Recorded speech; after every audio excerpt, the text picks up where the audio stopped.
All right, and welcome to Talking Trains. I'm John, one of your hosts, and I'm sitting here with a guest co-host today, Chris Brimley. Hi, Chris. How you doing? Hello. I'm doing well, thank you. Good. Thanks for joining the show today. Always happy to. Yeah. So the reason Chris is joining our show today, by the way, today's October 19th. It's about 4:01, and it's hot in California. It's about 90 degrees here today. So sunny, hot. I feel like it's still summer. That's gross. Yeah. What's it like over where you are in It's been in the mid to high 70s, but this Oh. weekend it's supposed to drop into the 40s and 50s. Oh, mid to high 70s sounds perfect. It is. It's been quite nice. Yeah. And you're in Provo, right, Chris? Yeah. Okay. Provo, Utah. So, which is about, what is that? About a 30-mile drive south of Salt Lake City, something like that? About 45-mile drive from south of Salt Lake. So, yeah. 45 miles. Well, that's 30 minutes if you're driving with Alvin. Yeah. No, that's true. No, I've had to try to keep up following him once before. So, Yeah. So, you know what I'm talking about. Uh-huh. It's amazing how fast he makes those little cars go. So, we're coming to you live today, and we have originally Chris was going to be our guest, and then Michelle had something kind of urgent pop up, and she won't be with us today. And it's a bad thing because, well, she's not with us today, but it's a good thing because it's her birthday next week, and I was going to sing happy birthday. So by her not being here, no one has to listen to me sing. oh, good. That means I don't have to sing either. You see how well that worked out for us, Chris? Good. I like that. Yeah. So in case anybody's wondering, Chris might look familiar to our viewers, Chris, because you were on a show like this probably about 2.5 years ago, one of the original Talking Trains show. Yep. And since that time, a lot of things have happened. So we'll spend the first hour talking about some of that stuff, or about an hour, maybe a little bit more. It depends. Sure. And then we need to get some updates from Alvin for one person. Alvin Gilbert is the one working on the train platform in Salt Lake City. And he's going to update us on the progress that he's made with that. And he also sent me some videos and some photographs that he took from the location where the train viewing platform that he's trying to have built is. So that ought to be interesting. Yeah. Sounds like a fun project. Yeah. So, but did you sign his little petition or whatever it is, or like his page or whatever on Facebook for that? I don't remember. Oh, I'm sorry. well, consider going over. I know. Yeah, I don't have the link handy. I'm sure our top secret producer who's in the chat there does, and she can post it to the chat. But one of the cool things about this survey, it's a survey. That's what it is. Okay. It's a survey that the city of Salt Lake City is doing. And you can fill it out to talk about, what uses you want for that park. Well, here's the thing. It seems like it's geared toward local residents, but they allow you to skip certain answers. Like when I filled it out, I just skipped the zip code part because here's the thing. Yeah, I don't live in Salt Lake City, but I'm not going to put my zip code from San Jose there and have them discount my input, because whenever I go to Salt Lake City, I will certainly use the train viewing platform. Yeah. So it's still relevant that way, at least to me. And if you're from Provo, that makes it even more relevant. If you're going to go do some foaming, you could go take some of your amazing pictures there. Yeah, no, Grant Tower is a fun place. Yeah. It's a busy little corner. Right. I know that our buddy Jim Belmont takes pictures north of there, but I'm sure I've seen some pictures from around Grant Tower. No, he has. He's taken quite a few in that area right there. Yeah. As a matter of fact, I think that might be where I met him. He was out taking pictures one time when I was in Salt Lake City with, I think, our friend Gary. And I saw him and I'm like, hey, that looks like that guy James that's on Facebook, because he posts pictures all the time. Oh, he does, yeah. And then we drove up. And I'm like, hey, he says, hey, I said, your name wouldn't happen to be James, would it? He says, it would depend who's asking, or something like that. I'm like, oh, this is probably him. And it was him. And that was nice of him not to slug you in the gut and run away. Right.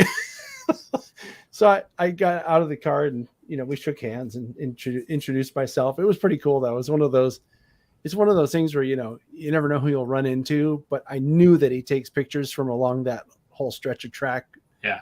From, well, I mean, that's those pictures that he takes from the North Yard with Salt Lake City proper in the background, to me, are always really inspiring. Mm-hmm. So, or inspirational. But we're not going to talk about Jim's pictures in this program, because I asked you to come on as a guest the first time because you have pictures that you've been taking. And I want to talk about this because when I first met you in person 4 years or whatever it was, 3 or 4 years ago, I don't think you were going out taking a lot of pictures. No, this is kind of a fairly new development for me. Yeah. So, no, you were working for Exact Rail. I still am. Right? Are currently. Currently am. And it was interesting because I saw you, I think, for the first time at the N Scale Enthusiast Convention in Salt Lake City when I went there. I think it was 2019. It might have been 2018, but I don't remember for sure. And it was interesting. Oh, sorry. It was 2018. It was 18? Okay. Yeah, because the National was the year after in 2019. Okay.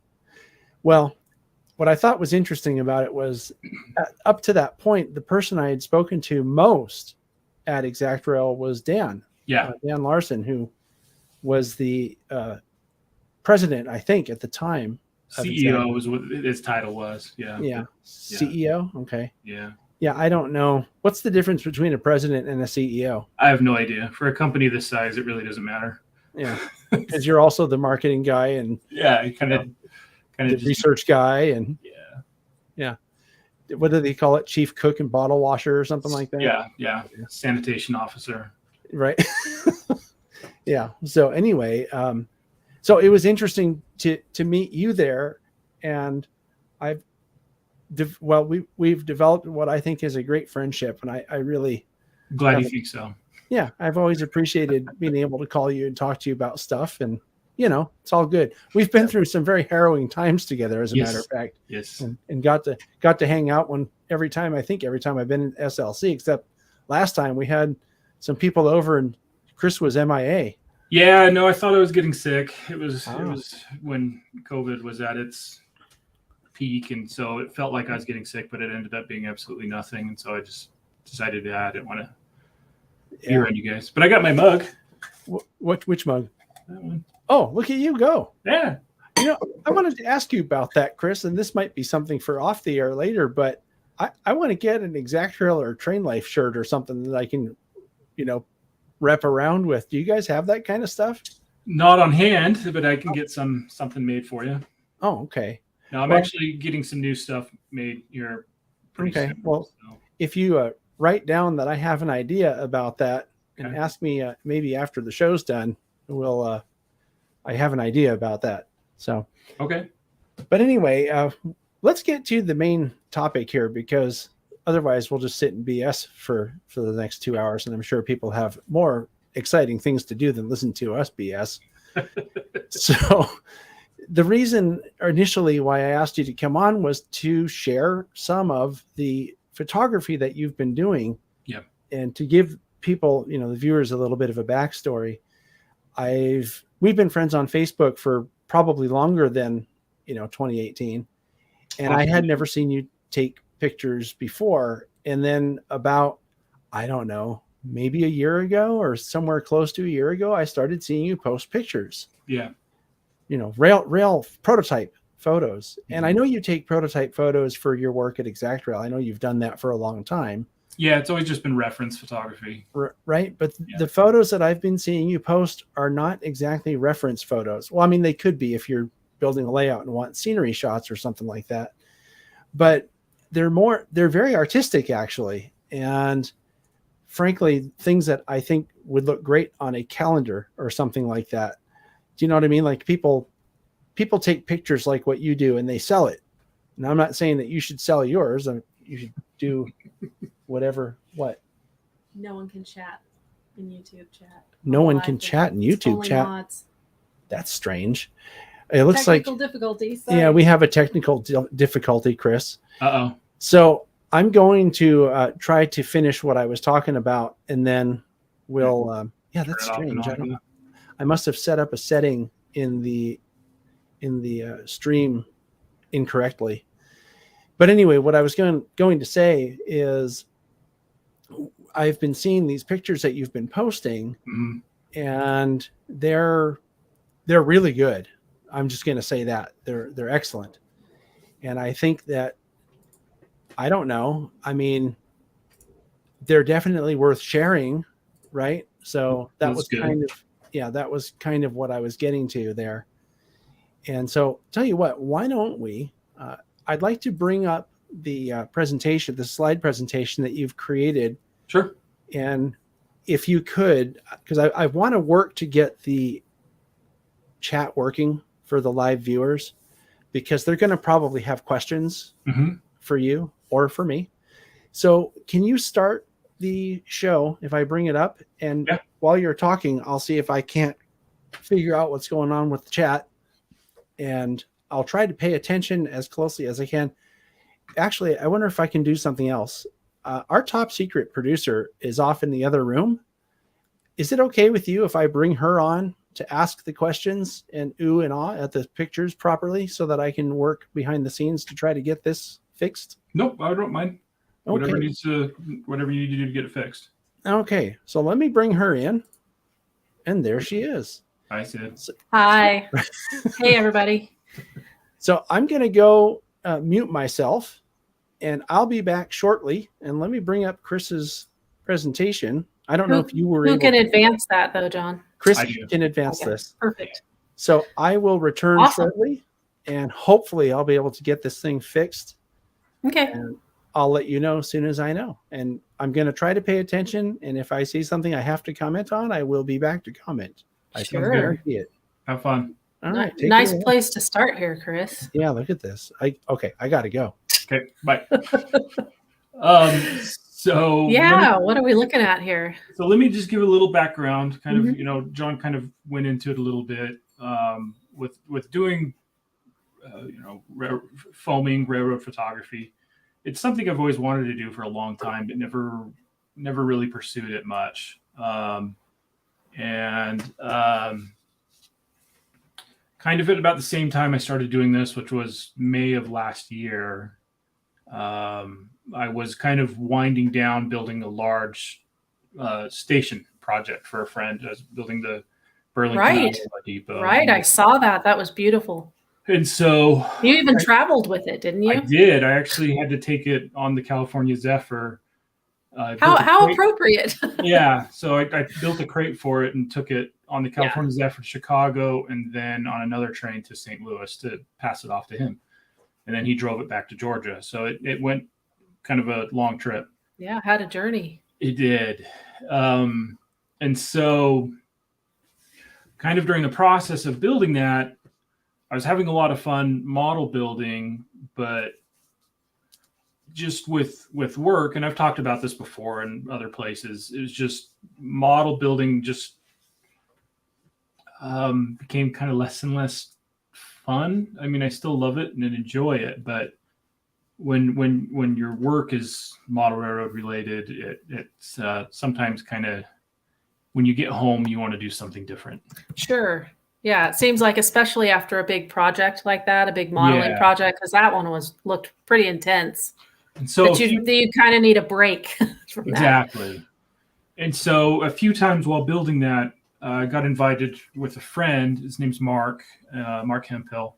He invited me a couple times to go out with him to kind of the eastern desert of Utah, around the Green River Desert area, just to kind of tag along and do some photography with him. And so, and I was like, sure, I'll just kind of tag along. I wasn't expecting much to happen with it, but in doing so, I kind of learned that I was really having fun with it, really enjoying it. Nice. And we only went out a couple times last year.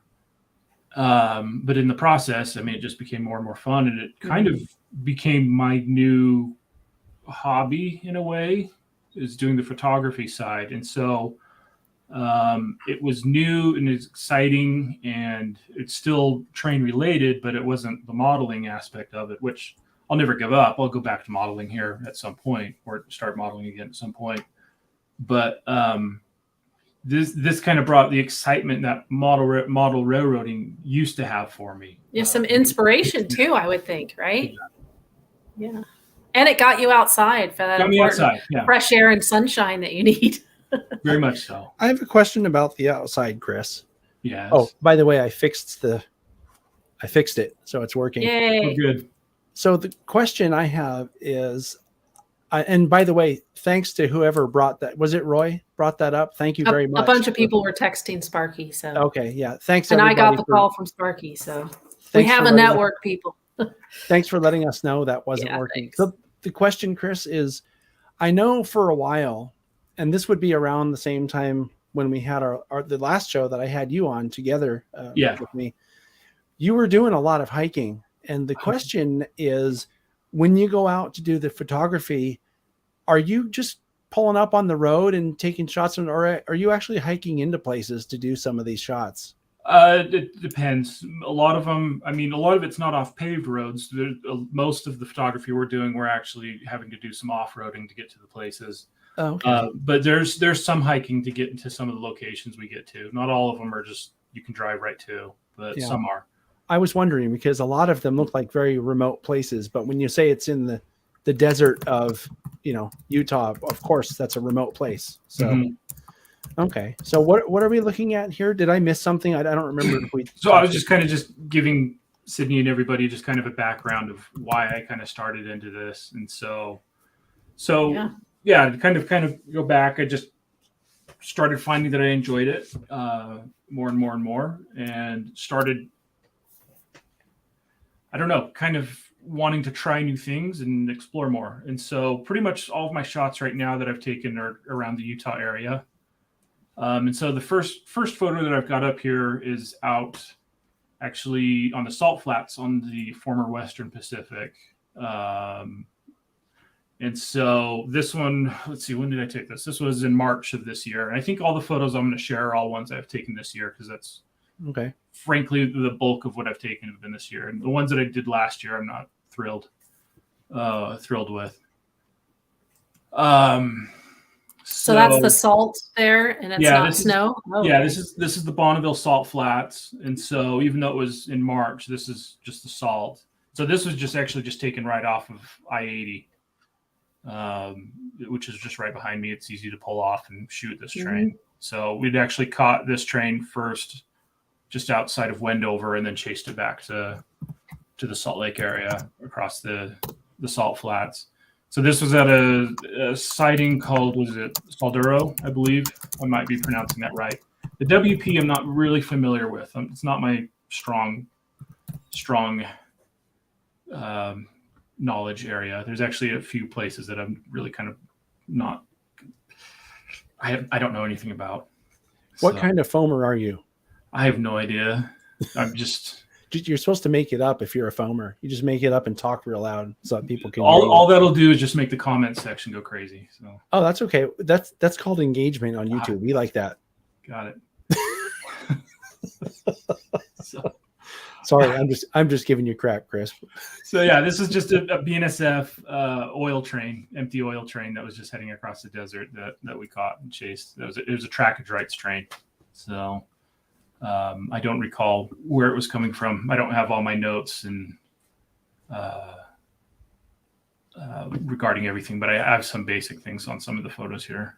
I know this scene because there's a little place where you can pull over. I think it's a rest stop along that home stretch into SLC from, I guess, Wendover. And I think it's about maybe 45 minutes east of Wendover. Yeah.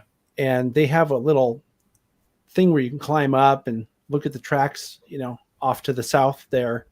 I think it's off to the south. I get turned around. Yeah, it's off to the south. It looks just like this. I think that I've even seen that little, whatever that building is out there. Yeah, this one wasn't taken off of the rest stop, if I'm remembering correctly. I do have some photos taken from there, but this one was just, I think, literally just pulled right off the shoulder of I-80 and took it.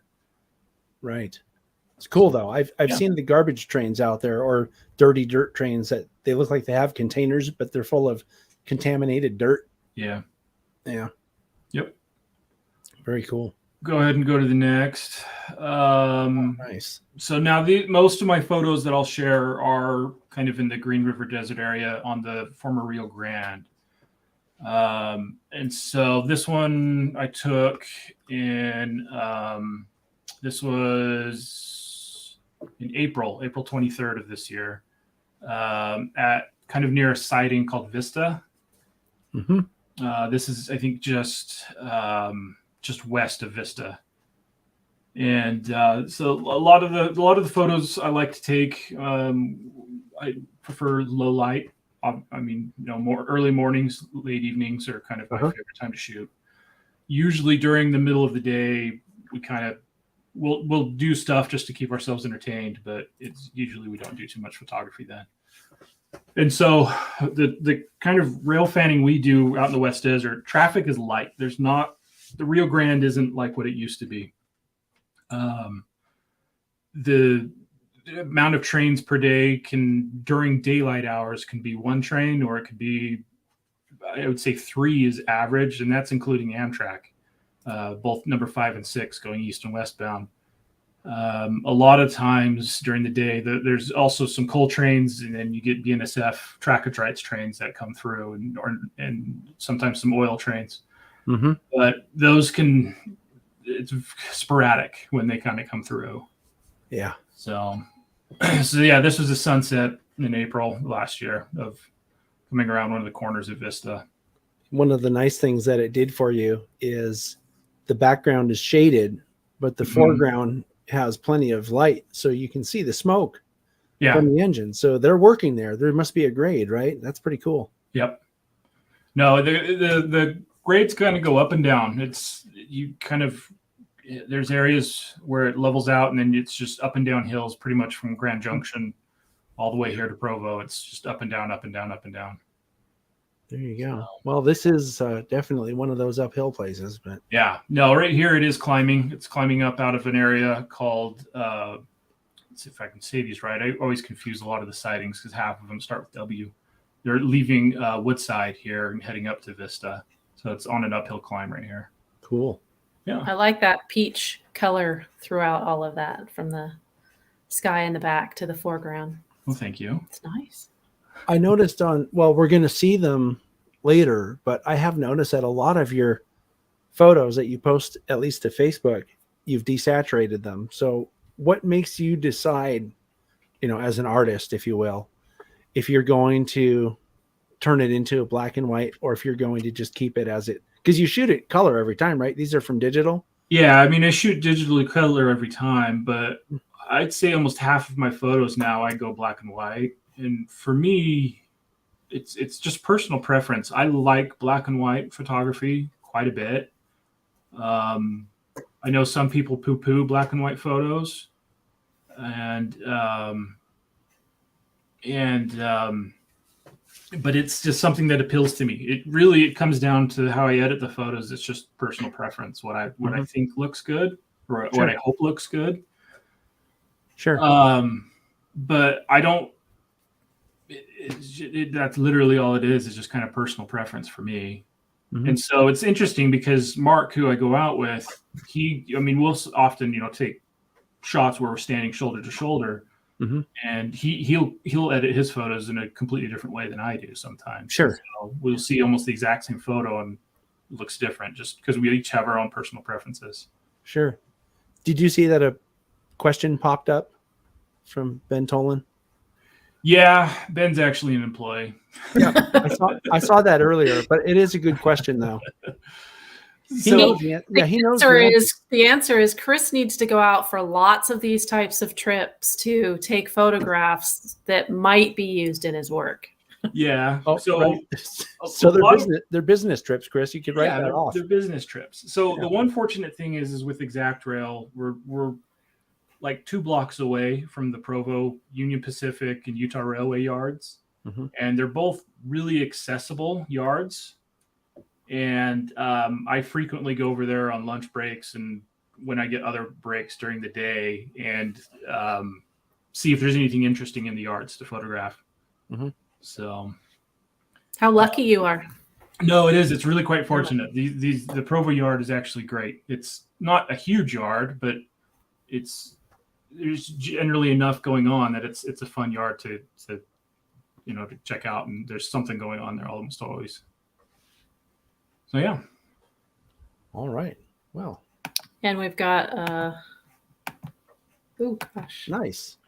Now this is one, Chris, I remember when you were first trying to get these, you posted a few where you tried it. It looks to me like you figured out the trick. I don't know if I have or not, but I'm trying. No, dude, what I'm telling you is you have. This is cool. So as I've done this, there's things I've wanted to try, and I've always, enjoyed when people do long exposure photos. And so I wanted to try to figure out how to do it. And it's not as easy as just pointing your camera and setting a long timer. I mean, it's this shot. I tried it the night before, did not like it at all. Mm-hmm.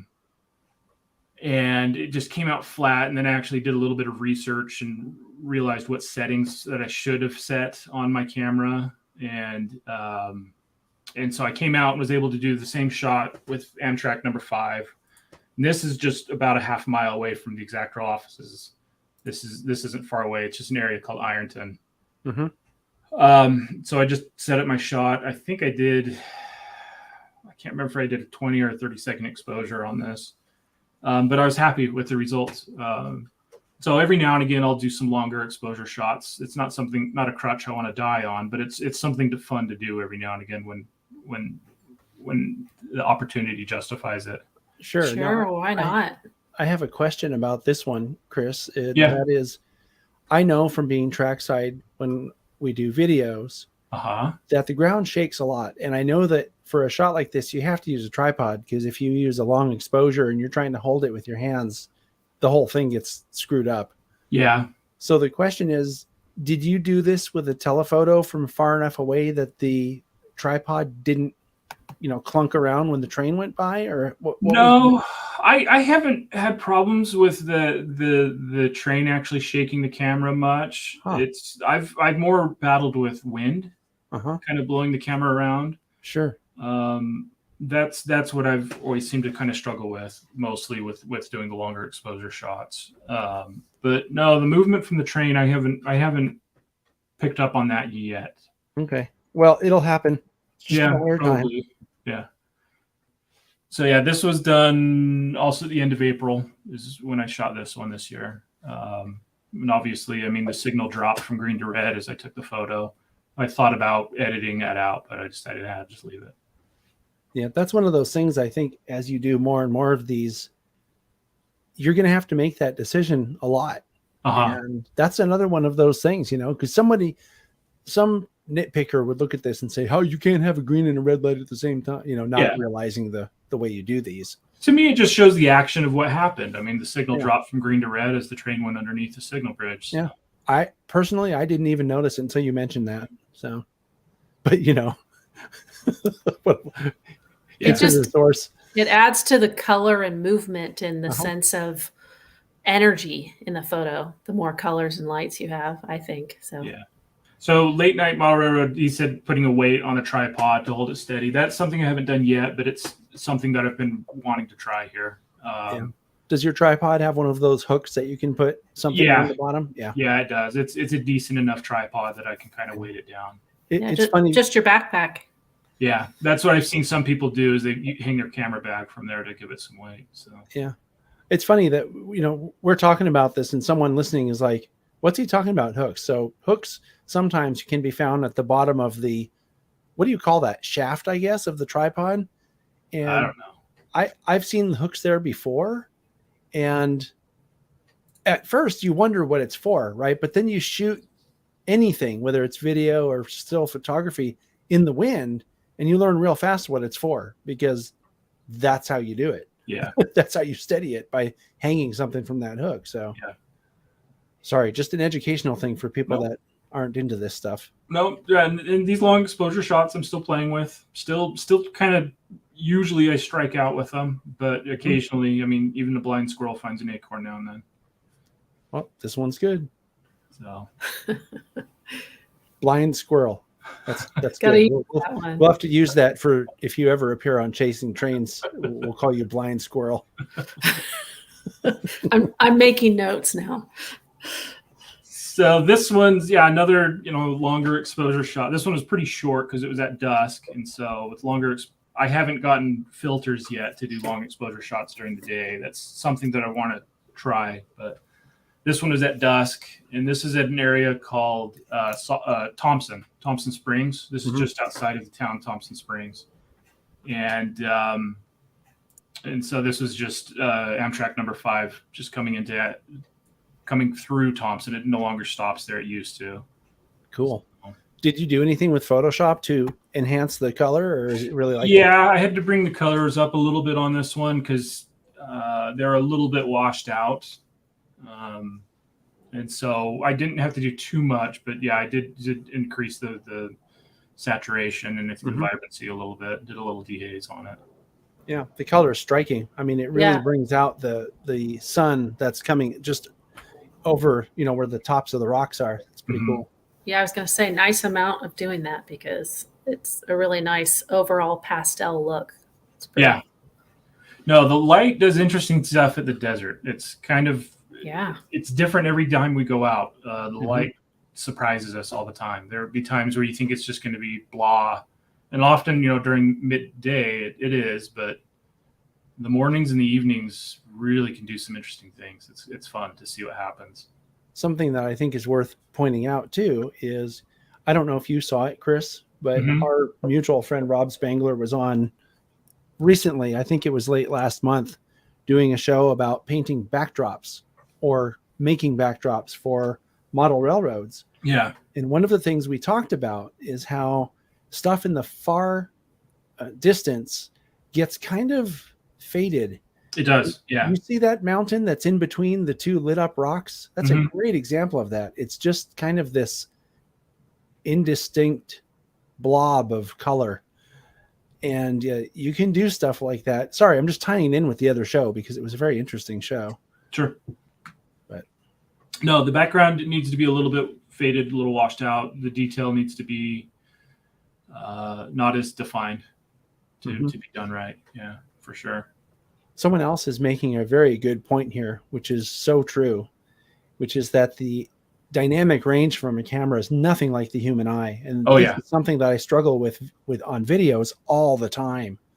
And it is impossible to get what you see. I mean, the best you can do is try to match the color and try to match the exposure that you're seeing with your eye. But a camera, unless you've spent millions of dollars on it, will never be that good. So that's a great point from ERA Films. I don't know if it's ERA or ERA, but yeah. Very cool. Cool. Let me go on to the next. So this is, I think, the first black and white that I'll show. There will be quite a few black and whites that I do. So this is at an area, again, this is at Solitude, close to Solitude.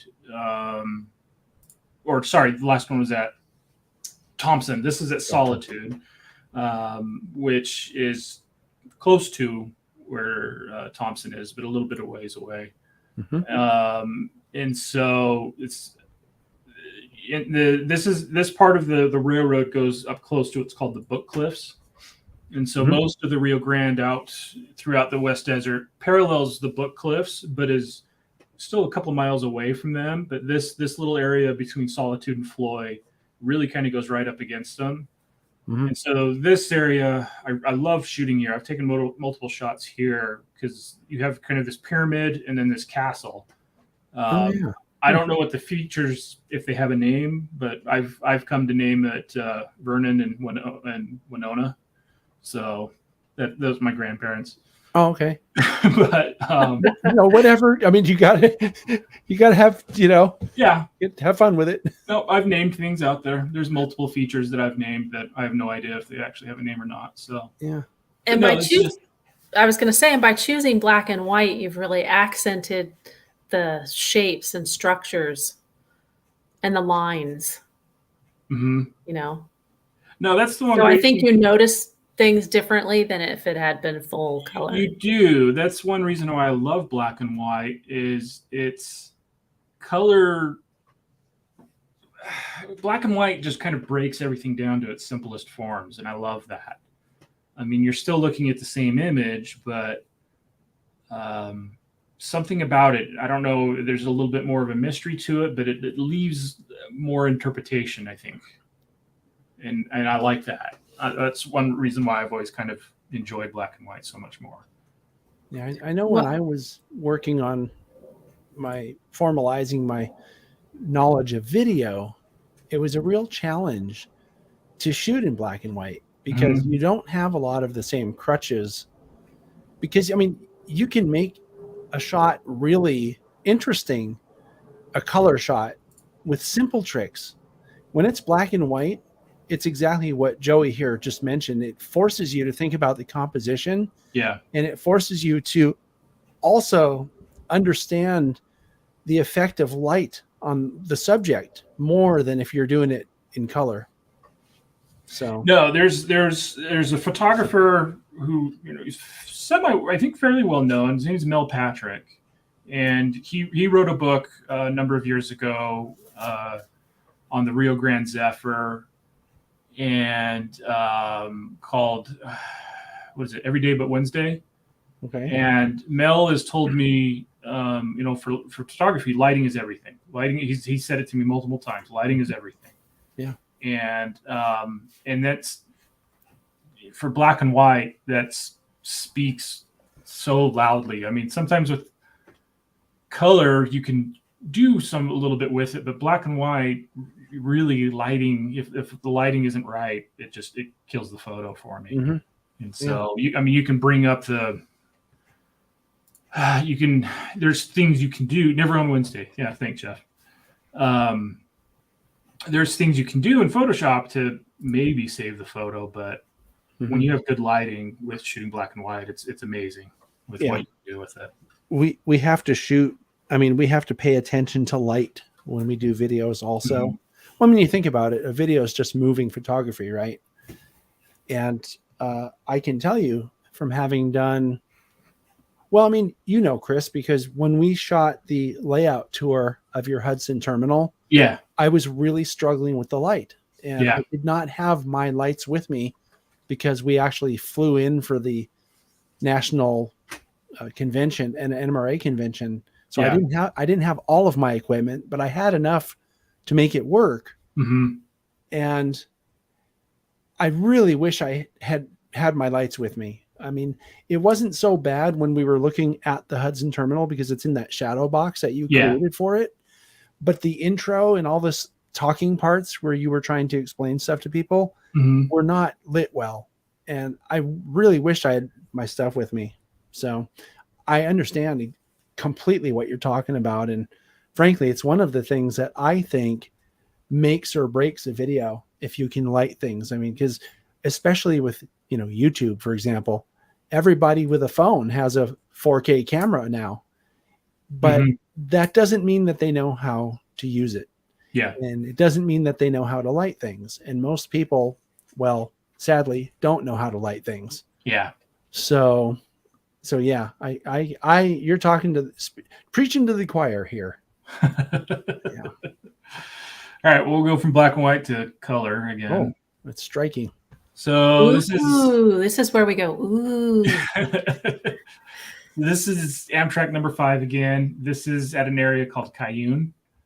And this isn't necessarily in the desert. I guess all of Utah is a desert on most of it.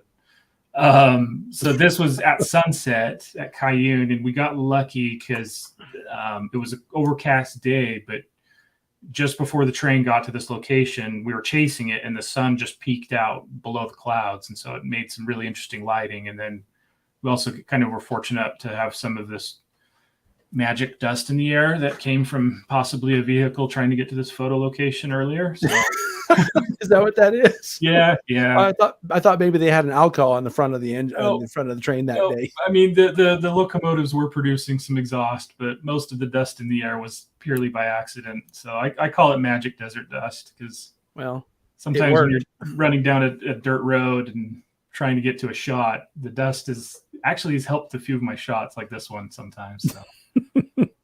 So, yeah. But this one just kind of shooting right into the sun. It's not quite a fireball shot, but which it's something I've been trying to do, but have been unable to do yet. It's all about the timing, huh? Yeah, it's difficult when there's so little traffic out in the desert. Yeah.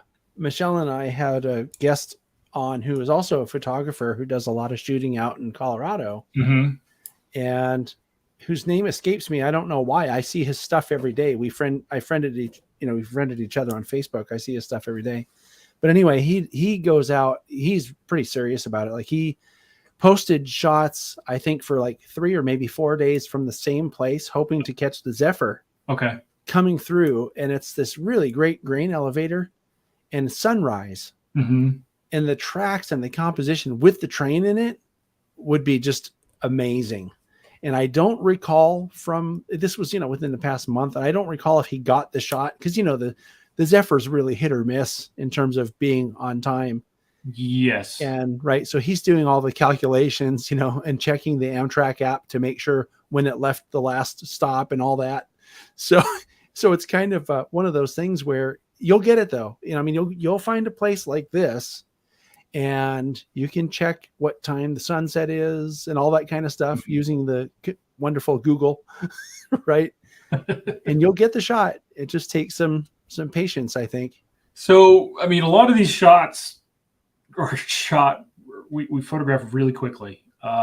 So kind of the technique that we found works best for us is we've become so familiar with the area that we know where we can go to get a shot that we like. And we don't just camp out in a location waiting for something. We'll do that occasionally. But 9 times out of 10, when we're getting good light like this, we stay just far enough ahead of the train that we can pull off, wait for it to go by, get our shots, and then we gun it, get ahead of it again, and move on. And so, in a lot of the areas around here, you can do that even with Amtrak. But there's some parts of the desert when Amtrak gets up to 79 miles per hour up to track speed, and sometimes probably faster than that you can't get ahead of them easily. It's just, unless you really want to play with dying. Jennifer actually remembered and said who it was. It was Derek Brown. Derek Brown has done these shots that I was talking. That's who I was talking about a second ago, whose name I couldn't remember. I remembered it just before Jennifer posted that.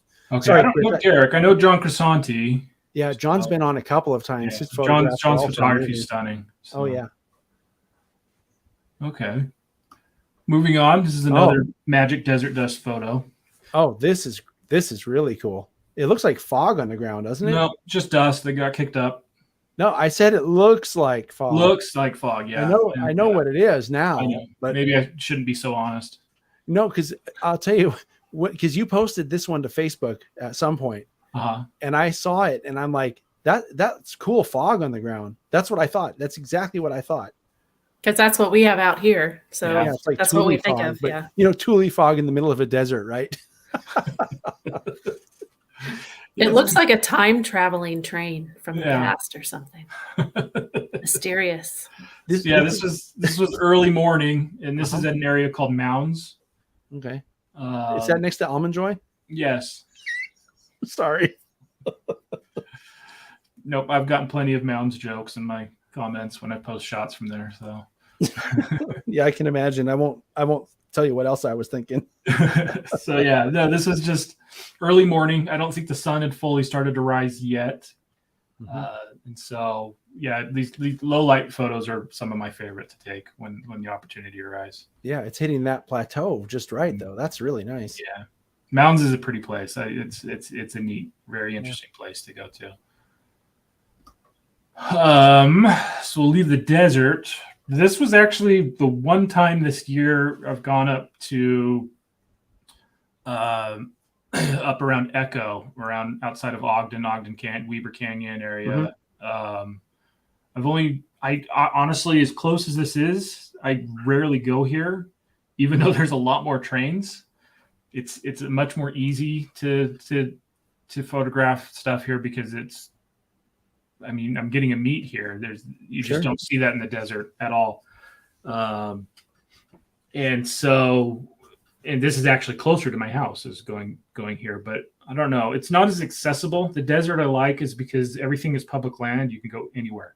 Mhm. And here you've got the interstate right by it. There's a lot more people. Most of the areas are, a lot of private property. And so it's not as accessible. Yeah. But what it has going for it is there's a lot more traffic on it. Mhm. And so this was just a fun, little jaunt that we took up here for a Saturday. And what was it? When did I go up here? I'm trying to remember. I think this was in June. Maybe it was July. No, it was way off. August. Oh, it was just 2 months ago, and I still can't remember. But this was at Hennifer, just shooting off of an overpass as a grain train and a double stack mat. So, yeah. This was just kind of a for fun shot. This summer in the desert, there was a ton of monsoon storms that we had all summer long. A lot of monsoon rains came in, and there was multiple washouts along the grade in a few areas. And this was at Cisco, and we were bored, didn't have anything coming, and so we were just sitting here. And this one monsoon, cloudburst came up, and we just kind of just sat there hoping to catch lightning. And I mean, I know there's easier ways to do this, but we just literally just held our camera at it and tried to time getting a shot when there was a bolt. So wow, really? A couple times, yeah. So you don't, I can't even imagine being quick enough on the shutter to do that. I don't know. I got lucky somehow. I mean, because lightning doesn't stay on, lit up like that for very long. Yeah. I would probably just run it on, whatever HD setting your camera has, or if it's a 4K camera, and just take a still off of that. Yeah. Wouldn't be as high resolution, but it would still be cool. Yeah, that was fun. Wish I had a train in it, but oh well, can't win them all. So Chris, our friend Goofy Gary is wanting to know if you have separate cameras to do your black and white and color. Yeah, one for black and white and one for color. That's the way you had to do it, though. No, yeah, that's back in the old times when Gary was young. Yeah. No, I just have one camera that I use for everything. Everything's shot in color, and then I just go in Photoshop, and there will be photos that when I take them, that I know that this is going to be a black and white shot, just based off the composition and the lighting. But there are some photos that I'll play with, and a lot of the photos look really, really good in color. But I'm like, no, I change it to black and white because I feel it just black and white just makes it pop that much more. Mm-hmm. So. And Fred, who says who uses film anymore, I actually know a few people who do use film still. Mm-hmm. So, Otto Vondrak, the editor of Railroad Model Craftsman, and he uses film still actually quite a bit. Okay, so now we are back at Vista. And this is an underpass. This is old Highway 6. So there's still a lot of portions of US 6 that was abandoned and relocated, but a lot of it you can still drive on. A lot of it's really bad shape, and you shouldn't probably drive on it, but we do anyway. But yeah, this, unfortunately, the Rio Grande lettering on the bridge had been painted over, which is sad. I don't know if it was SP or Union Pacific who went through all the bridges and took the Rio Grande lettering off, which is unfortunate. Probably UP. Probably. I've heard it was SP, but I don't know. But I think it was UP. And but there's a few bridges that still have the Rio Grande lettering on them, but not many. Most of them, it's gone. So yeah, this was just a BNSF, eastbound BNSF running from Provo to Denver. Going over this overpass at Vista. Vista's a pretty area. Yeah.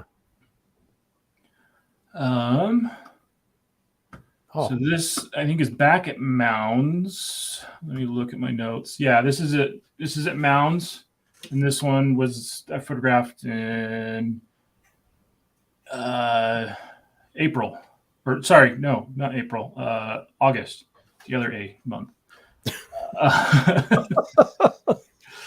So it was actually raining on me when I took this one. It looked like it was blue sky above us, but we were actually getting rained on here. And so just a little kind of a low light shot of a train coming in past the siding at Mounds. Those are just coal hoppers that are stored in the siding and are unfortunately still there. It looks like you got someone to paint your backdrop for you there. No, it wasn't painted.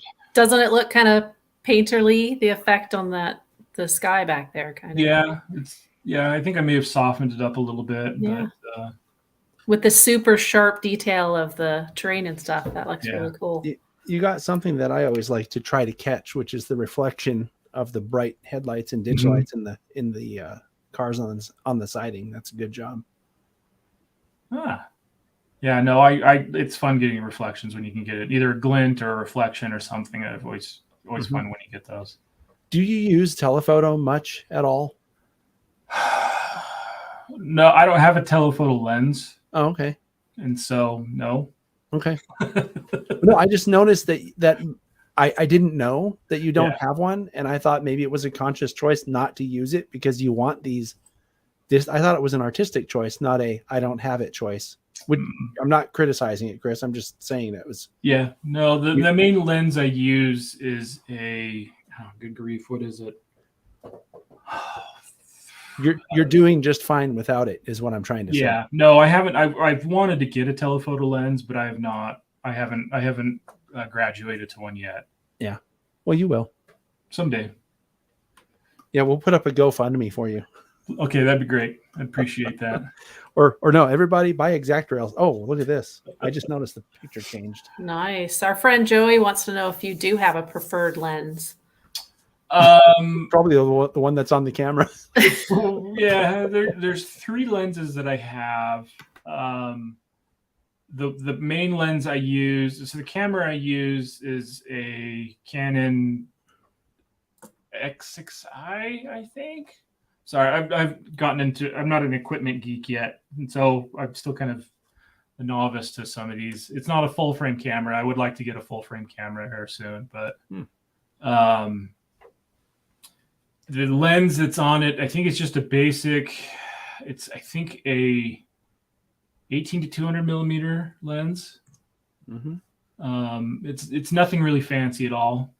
Just recently, I've started playing with using a tilt shift and a macro lens. So I have one photo in here that I use the tilt shift on. I'll talk more about that later. Maybe it's a 70 to 200. I think that's what I'm using. It's just a basic, good, versatile all-around lens, and that's what 95% of what I shoot is with. So this is at between Brendel and Thompson Springs. So during the summer, Union Pacific was doing a large tie replacement campaign, and this was the very last day of that campaign at sunrise. And these features that rise, Thompson is kind of right where the sun is. You can't see it, but these features, I don't know if they have a name, but I've just named them the Thompson sisters. I can't use Thompson twins because there's more than one or more than two, excuse me. But this is at sunrise, Jeff. And so the tie gang was neat. They were kicking up their own magic desert dust. We didn't have to make our own on this one. So, But unfortunately, because of the tie gang, while they were working, they would usually work from about 4 a.m. till 2 p.m., I think is what they would work. And the only train that would get let by as they were working was just Amtrak number 6, and that was it.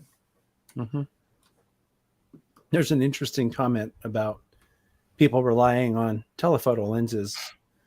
I think that one of the things that I like so much, Chris, about your photos that you've been posting is the latter part of this comment, which is seeing the entire train in the context of the whole landscape, because that's how we see them. I mean, especially in places like where you're describing where you go. Yeah. So that's cool. No, usually with my photos, the train doesn't dominate the photo. It's often it's secondary to the scene. And I know that's how a lot of people shoot, and that's fine. It's not my taste for my own photography. I like the scene. Yeah. And it's all a personal preference. So it's good. Yeah. Let's go to the next one. And my daughter, if she's watching, is going to give me crap for saying if I've been saying it a lot. She already told me that earlier. We'll see. How dare you? I know. You're ruining the show, Chris. Yeah, I know. She already said a bunch of things that I do when I'm on these things, and it made me nervous. So we'll see what happens. Well, you have to make sure that you that you do what your daughter wants you to do. Exactly. Yeah. If I don't, she'll let it be known. Dad. Well, so sorry, go ahead. No, I just want to, I'm not joking. We don't want to overemphasize this, but I know that a while back you were thinking about getting rid of your layout, and she's probably the one, right, that told you not to. And you're like, oh, okay. No, it was actually my oldest daughter. Oh, a different one? Yeah, my oldest daughter, Chloe. She kind of, I have a little layout, and it took me forever to build, and she grew up alongside of me building it. And so, all three of them did, all three of my daughters, but my oldest was the one that really kind of put her foot down. Like, no. Yeah, she reeled you in, dude. Yeah, she was like, you're selling one of us if you get rid of it. So. Right? Sounds like you have some really smart daughters there, Chris, leading you in just the right direction. Oh, they're good. They're great. I love them. They're fun. So this photo, we're back between Solitude and Floy. A lot of my photos are between Solitude and Floy because it's one of my favorite locations to go to. And it's not the most easily accessible either. So this shot, I actually had to kind of hoof up on top of a ridge to be able to get this. This one took a little bit of, not a lot of hiking, but a little bit of hiking up into a spot. And so the area here is neat because you kind of have like, I don't know, maybe I shouldn't, I'm a big guy, and so I think about food, but to me, it just looks like there's like this graham cracker crust on top of everything kind of crumbling. I don't know, just food. But graham cracker crust. Yeah. I'm going to remember that. It looks like a graham cracker crust. So, no, this was Amtrak number 6. It was in the morning. I actually had beautiful light on this shot before, and then of course the sun went behind a cloud before the train came. Lost it, but I'm still happy with the photo. I think it's still, even without the more dramatic lighting, I think it still isn't bad. So,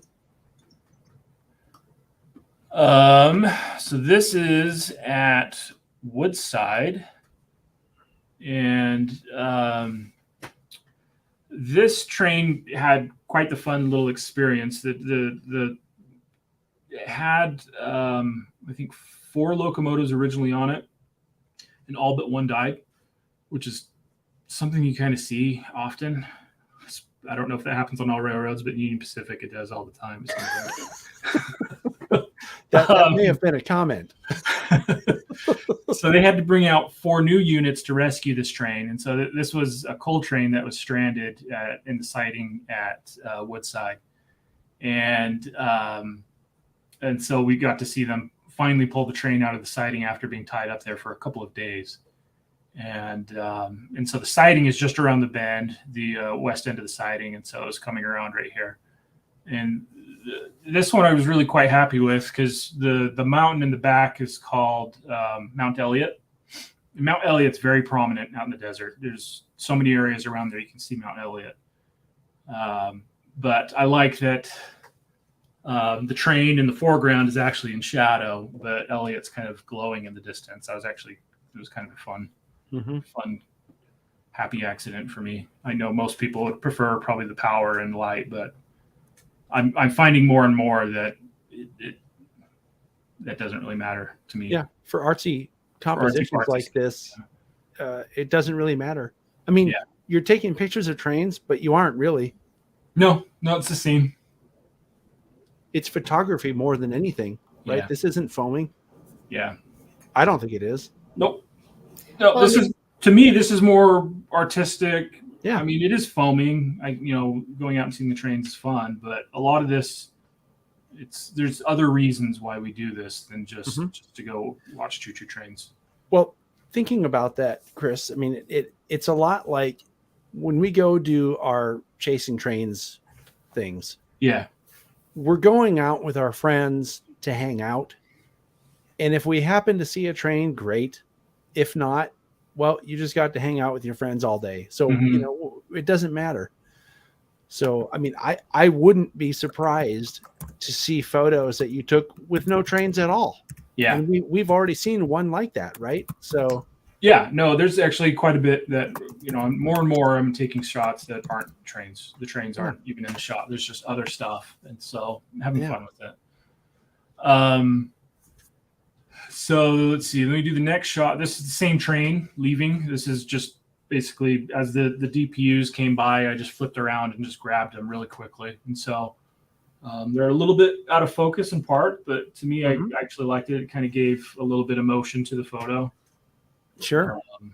And then the next day after I think the morning after I took this photo, there was a huge cloudburst and it washed out almost this whole area I was standing in. Wow. About 1,000 feet of track was taken out. Jeez. Yeah. So fortunately nothing derailed. It was able to be caught, but it took out a lot of track. So do you find that you have to go in and crop a lot in Photoshop to get the composition you wanted, or are these pictures mostly the composition as it was taken? Depends on the photo. I usually will shoot maybe a little bit wider than I would want, just so I have more to play with to get the composition where I want. But a lot of times, no, I won't do too much with it. This one I maybe cropped in just a little, but not a terrible amount. Yeah. So let's see. Another black and white, another Amtrak. So this one was at Solitude, just outside of Green River, Utah. This was a stormy day, and it hadn't started raining yet. But a cloudburst just blew in, and it kicked up all sorts of dust. Again, dust working for the photo, which is kind of fun. And then right after the train passed us, we got dumped on, and actually had to get out of there because we were on dirt roads. And the dirt in the desert becomes really sticky, and it's easy to get stuck in. And so you got to be careful with what you do, because we're often on dirt roads out here. I bet there's probably a lot of clay content in that. Yeah, I don't know what the composition of it is, but it can be a mess. So haven't been stuck yet, but we've come very, very close a few times. This is really cool because it's such a feeling of loneliness or sadness, because all those telephone poles, the instant hit I got was like, those are crosses, like in a cemetery or something. And then the lighting and everything. So wow, kind of what an emotional punch it gave. Yeah. Yeah. No, I some of my photos definitely, I think, kind of put off a little bit more of a somber tone to them. It makes it look like you're about to get rained on. Oh wait, you are. Bah. John's too literal. So another black and white Amtrak. This one is at Thompson Curve, and this one is on kind of the large fill. It's just about to enter a cut, and so I'm just kind of standing low alongside the fill as Amtrak number 6 came by here. Again, it was an overcast day, a little bit stormy, but I still had, I think, okay light. And the storm clouds do some interesting stuff in black and white photos, which I like to use. Yeah, that's nice. Dave Hammer asks, it's California Zephyr out here, train 5 and 6. 5 is the westbound, 6 is the eastbound version. So another black and white. This one's also one's 6 in the morning. This is one of my favorites. This one's at an area called Floy. Again, this is, it's up close to the Book Cliffs here. And so you just kind of have these little mounds that are in different areas. And so just shot the lead unit poking through one of them right here. So yeah, I don't know. This is what I like to do. Looks pretty crisp. Well, thank you. No graham crackers on this one. No graham crackers. That's all to further west of here. So, I'll throw in some color here. Yeah. So this one is an area that I don't know if it's actually officially called the Goosenecks, but I think it's an area that people call the Goosenecks. It looks like something off Donner Pass. Yeah, but no, this is This is just west of Helper, Utah, between Helper and Provo, on the way up, climbing up to Soldier Summit on the Rio Grande. So this is a BNSF trackage rights train running from Denver to Provo. And a friend of mine was the conductor on this train. Oh, cool. Yeah. So, yeah, this is a neat little area. Mm-hmm. Not like the train's definitely different than a lot of the more deserty scenery. So yeah, that looked like one of those calendar shots. Wow, this does too. Holy moly, what a curve! Look at that. Yeah, so this again is between Solitude and Floy, and the castle in the background is called Morrow Castle. That one is not one I named; that's its actual name. And yeah, this is an area, like I mentioned before, this between Solitude and Floy is one of my favorite places to go. You get a lot of neat curves in the track and a lot of neat stuff in the foreground. The pole line is always fun to use in photos. Yeah. So, no, it's one of my favorite places for sure. So this is actually at the exact same location as that last photo. I'm just closer to the grade, shooting the opposite direction. Mm-hmm. So this is again at between Solitude and Floy, and this is just a Union Pacific coal train coming from West Elk in Colorado, heading towards Long Beach. It's an export coal train, and so this is where you kind of see more of that graham cracker crust coming down there. Yep. So first thing I noticed. So it's all I'm going to think of now. Yep. Yeah, and it's neat because depending on the light, all of the landscape can look very, very different. In some lighting, this can look almost white, and then if there's a little bit more moisture in the ground, it becomes very dark gray, and it's interesting what happens with it. Hey, that's that one, dude. Yeah, I had to post this one just because of you. Yeah. So just to give a little background, this is at an area called Sphinx, or a sighting called Sphinx, just outside of Green River, Utah. And the sighting was having issues. The dispatcher was unable to see if it had been thrown. And so the conductor had to hop off, manually throw the switch, and then throw it back. Oh, to reset it. Yeah. To reset it. And so before they could pass through. And so here the lady had gotten off to throw it and was getting back on. In the comment, John commented, just dude. And I knew exactly what he was, what he meant by it. And so I replied, no, it's a lady. Yeah, I didn't. And the funny, ironic thing about that is I didn't even notice her on the nose. I just saw the picture and I was like, dude, that's an amazing picture. Not even realizing there was a person in it. Then when you said that, I went back and because on Facebook, it gives you a little notification that someone commented on your comment or whatever. And I said that. I saw that you said, no, it's a lady or something like that. I'm like, what's he talking about? And I went back and looked at it. I'm like, oh, there's someone on the train. It's so crisp though. I mean, this shot just really pops. So this is something I've wanted to do more of. I've always liked photos that introduce a human element into it. Mm-hmm. And so I've been wanting to do more and more photos that shows the crew working or some sort of human element involved with it. And so, and it was so successful. I didn't even notice her. Yeah. Didn't even notice her. Guess I need to try harder. Sorry. Yeah. I'll get another photo with her shaking her fist at you. Okay. That works. Wow. This is at an area called between Cedar and Grassy. This is at the bottom of Cedar Hill.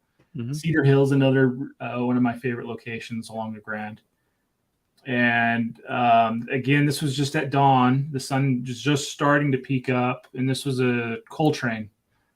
And so I just decided just to see what would happen if I did a long exposure shot here. And it wasn't a terribly long exposure. I think it was maybe a 15-second exposure. But what I loved was getting the clouds coming through the train. That actually made me quite happy. It was a happy accident. So yeah. Like that. I like the color in that one. Again, wow. Just, ooh, that's the only thing I could say. In Awesome. In this case, Chris, I think it was the right decision not desaturating this one. Yeah. Yeah. Very cool. This is actually the same train, a couple miles away. This one was coming into Green River. And so this is the old Highway 6, US 6 that I mentioned earlier. I'm actually sitting on the middle of the highway, well, off to the side of the highway, since nobody uses it anymore. You can do that. The new highway is just a few hundred feet behind me. And so, yeah, the same train just coming down descending into Green River. Yeah. It's peeking around the corner. Yep. I'm trying not to comment too much because I know we have a few more pictures to get through here, and I can cut it short as whenever I need to. So I mean, well, let's get through them. Yeah, let's get through them. This is also cool. Okay. Coal train. Yeah, this is a coal train at Cedar.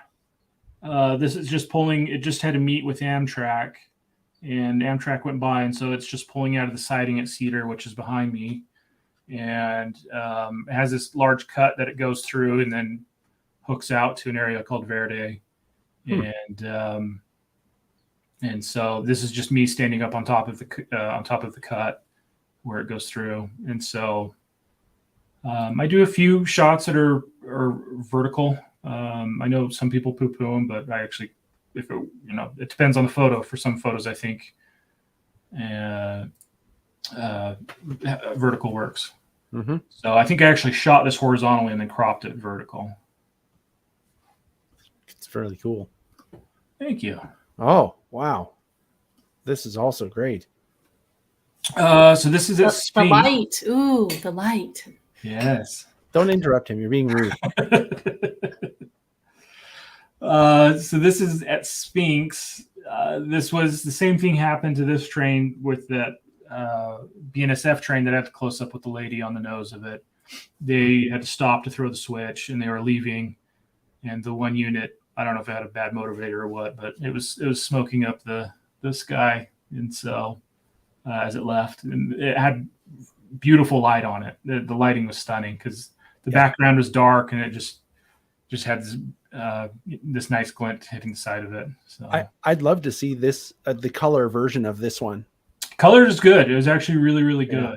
But to me, the black and white was just stunning when I changed it over. So, so this is one of my most minimalist photos I've ever taken. But looks like smoke signals way out there.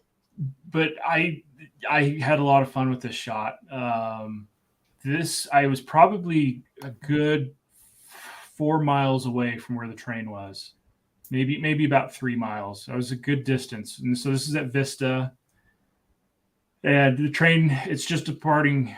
Vista siding is right behind it. It didn't depart the siding, but it was coming through there. And so Vista is a little bit of a flatter area, and then it comes around a curve, and then it drops down about a 1.2% grade right here. Mm-hmm. And so all you really see is just a little bit of the headlight, and then just the smoke coming off of it. And then, I don't know, just having fun with this one. Wow, yeah. I really like this one, and I love that just little pinpoint of light. Yeah, just simple. Oh, perfect. I love it. I like the smoke signal. Looks like you know when the sand people burned down Uncle Owen and Aunt Rue's place. That's what that looks like. And I need to go there on my land speeder to go see the skeletons. Yeah. Well, actually, the sand people didn't do that. That was the work of Imperial stormtroopers. Yeah, it was the stormtroopers who did it. Yeah, the sand people travel in single file to hide their numbers. Yes. You geek. How much can I get away with? This is a cool shot, by the way. I don't know. It's terrible. Yeah. Anyway, we're moving on. So this is at Sphinx, and at Sphinx, in the distance, there's an area that the trains obviously avoid it. It's called the San Rafael Swell, and San Rafael Swell is huge, and it's not somewhere you want to get lost in. Mm-hmm. this is an area, I mean, a lot of outlaws would hide out. I think like Butch Cassidy hid out in the San Rafael swell. There's just a lot of tight, winding canyons. It's a beautiful place. Mm-hmm. And, but the trains, obviously the Rio Grande went around it to not have to go through it because it would be a mess for them. Yeah, that's a cool shot. I mean, the rail is just so straight. Yeah, this is one of the few areas where the rail is pretty straight. I mean, it wanders and zigzags all over the place out here. And what's really interesting about shots like this is that could be a mile-long train, and you can't tell. Mm-hmm. It's really cool. No, the one neat thing about the desert is it makes big trains look really small. Yep. Yeah, we noticed that coming back from Durango last summer. Not last month, last summer, but, last year. You travel along the triple track Transcon, and you see trains way out there. It's the same thing when you're going across the Nevada desert going to Utah, going on Highway 80, and you see trains way out there, and it's like that's a 2-mile train, and it's like if you held up your hand, it would be 3 inches between your fingers, basically, and that's a long train that would take 3 minutes or 4 minutes to go by at track speeds. It's amazing.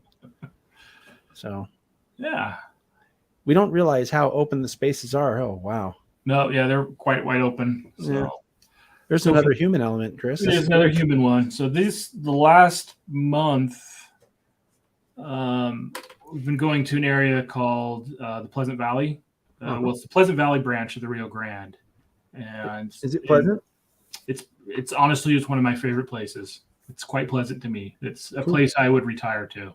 Oh, cool. So isn't that pleasant? I'm trying to think now. Isn't Pleasant Valley up by the what's that Heritage Railroad up there? Where the Heber Creeper was? No, they're quite a ways away from each other. That's the Heber Valley. It's just Heber Valley? Okay. Yeah. Here's your human. I was going to say, here's your human element there. Yeah. In this photo. I already mentioned that. You guys gonna fight? Yeah, I'm gonna go in the house here and tell them quit copying me. We'll have an argument for everyone. We'll just all stand by and listen awkwardly to it. So. Sounds like you've witnessed a few of those, Chris. Yeah, you're good at that. I have a question for you, Chris. Yes. Did you tell Jeff Pierce that you were going to be on today, or did he just happen to show up today? I have no idea. I didn't. Oh, you didn't tell him? No. Oh, it's just nice to see him on here. Jeff gave me a Rio Grande T-shirt. Yeah. That I wear fairly often, and I think of him every time I put it on. I'm like, oh, Jeff gave this to me. Yeah. Jeff's the president of the Rio Grande Historical Society. Yeah, he's a great guy. Yeah, he is. So this is Pleasant Valley branch. Pleasant Valley branch goes to a mine called the Skyline Mine, coal mine. And so this train had just reached the mine, and they were pulling the train under the loadout here. And I was just standing on the side of the highway. Wasn't sure any of these were going to turn out. And this was the only one that did. Everything else I shot here was way out of focus. And so I was happy. I was really happy to get this shot, because when I saw the engineer kind of with his arm out the window, I was praying that I'd get something here. And so fortunately got this one. Yeah, one shot out of many. So. It's really cool. I like how prominent the step light is. You don't usually see that. Yeah, no, it worked. And I wasn't trying to do a motion shot here either. I just standing there as the train went by and was just kind of shooting as he went. So I like that you're able to see not just the step light, but I see 2 other service lights. And that's something I don't think I don't notice that so much. When I see trains, I just notice the headlights and the ditch lights, but they have a lot of little lights on them. There's a lot of little lights on it. Yeah, absolutely. And even there's a light in the cab that's illuminating him and his hat. So, so yeah. This, and I said again. It's colorful. This is more colorful. Yeah, it makes it more colorful when you go from a bunch of black and white to a colorful shot. So this is at the Red Narrows. This is not in Spanish Fort Canyon, but if you head up Spanish Fort Canyon along the Grand. Now that's south of Provo, isn't it? Slightly southeast of Provo. Okay. Yeah. So the Red Narrows, I haven't shot much here, but have been starting to shoot more here because it's not too far away from where I live. If we have time someday when I come out there again, I want to go with you to shoot to wherever you shoot. Just one day. We can do that. Yeah, we should do that. We should plan for that sometime. I don't know when it'll be. I'd like to get out to Salt Lake City area sometime, hopefully next year. Yeah, no, I'd be happy to show you around. So that'd be cool. Let's see. Let's go to the next. So this is at a sighting called Agate. Mm-hmm. So this is getting close to the Colorado border. And this is just a BNSF Denver to Provo manifest. Yeah, almost didn't even see it back there. But there, I thought it was a picture of a fence, but there's the train. Nope, it's mostly a picture of the fence, but the train's back there. Yeah. So, but it's still a very interesting. I have a question. Another question. Of course. I've noticed that all of the pictures that I've seen have very interesting composition. So, what did you do to understand composition? Like, do you have that in your?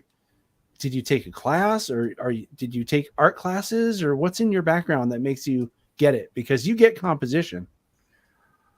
I don't know if you know that, but you do. I mean, if you're doing this by accident, this is your calling, Chris. That's all I'm doing. No, I mean, I've got a little art background, not a whole lot. Most of my background is, drafting and. We've all seen your Hudson Terminal. You definitely have art in your background. So, but no, I'm not professionally trained in art. In photography, I'm not. This is just me, just kind of figuring things out, getting YouTube certified on different things, and so, no, just self-taught largely. Well, you're definitely in the right direction, Chris. Whatever you're doing, I haven't seen much on here that I'm like, oh, I would have cropped that different, Mm-hmm.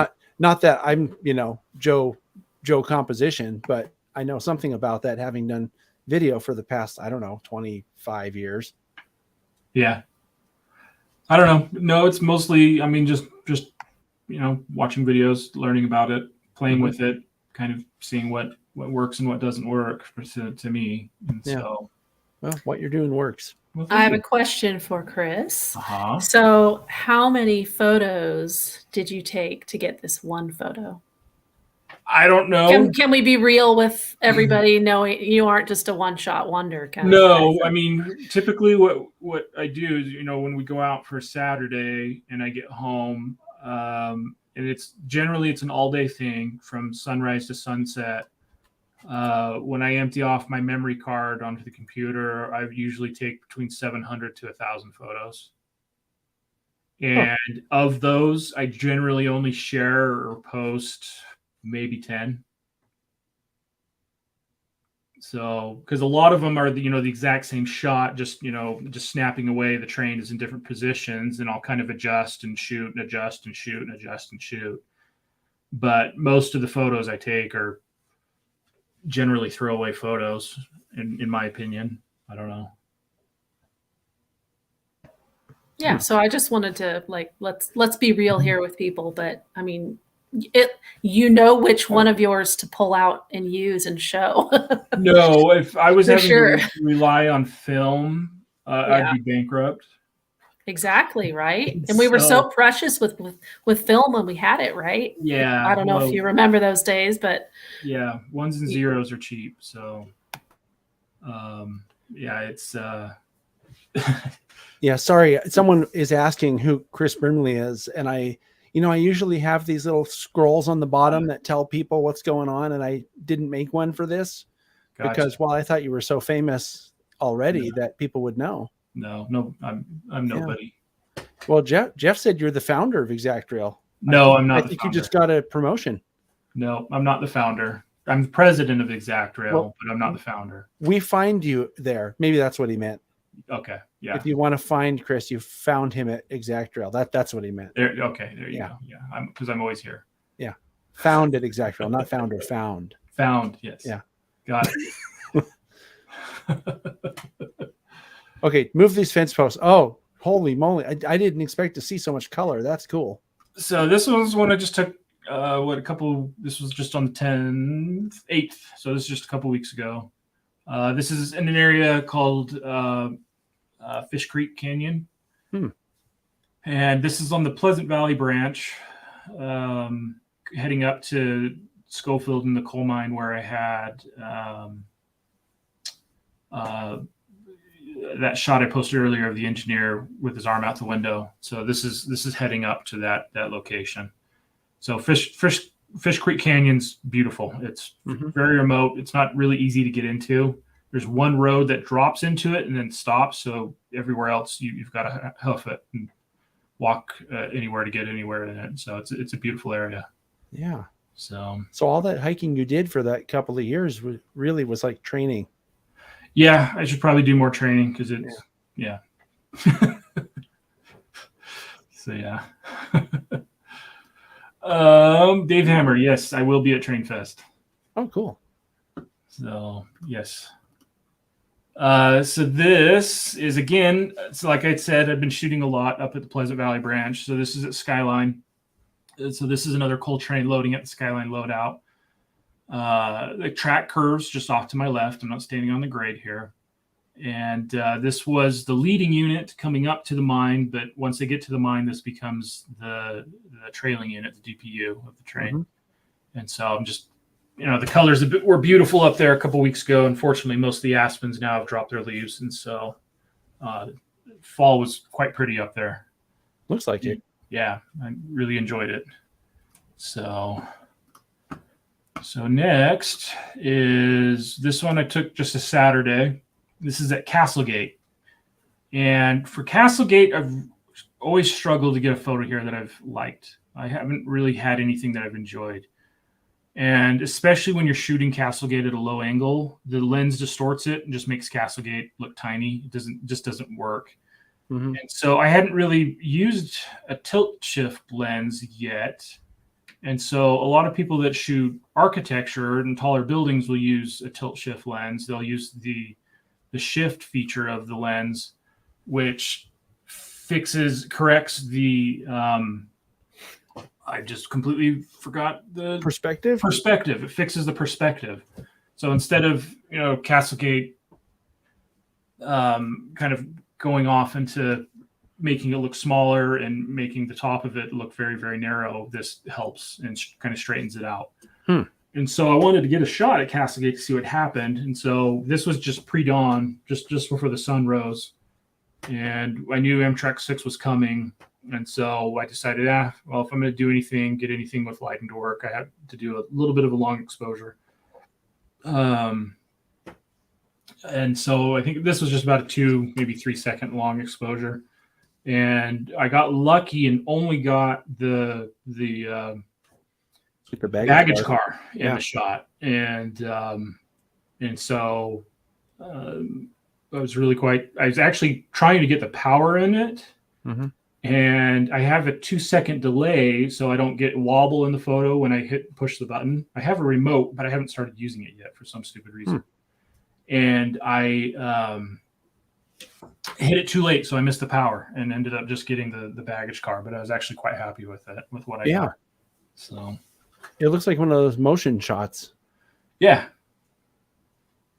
So, it is, or it does. Yeah, it does. Because that's practically the whole car, isn't it? It pretty much is. Yeah, it's the whole thing in blur because there's Oh, so there's a little bit of motion in it. There is motion to it. Yeah. Okay.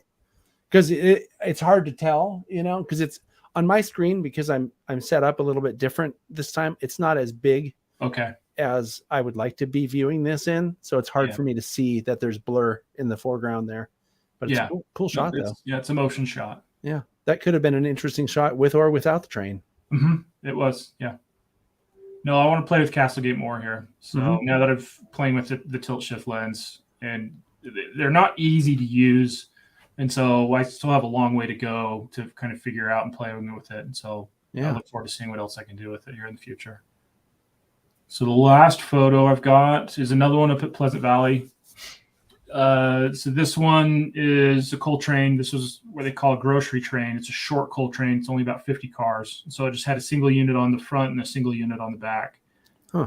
And one reason why this shot's special to me, and I took this one just this weekend, is behind me there's a boat dock where when I was 14 back in 1994, came up here fishing with my dad. So there's a reservoir there, and that's where these coal trains coming up the Pleasant Valley Sub is what got me interested in trains to begin with. Oh, interesting. Huh. So, yeah, this is the area where everything started for me. It was right here. This is where the foam flourished. Yep. Yeah. Yep. This is where it all started for me. That's really cool. Yeah. And it looks like that's our last shot. You mentioned it's our last shot. It's the last one. That's great. Well, let me make that go away. Is there anything else you want to say about it before I make it go away? No, you can make it go away. Here it goes. Oh, and it's back to us. Hey. Yeah, thanks. That was really cool. Yeah, what a treat. That was great. Yeah. I'm We got fall color without having to go to fall color. So thank you. Thank you for that. Yeah, you're welcome.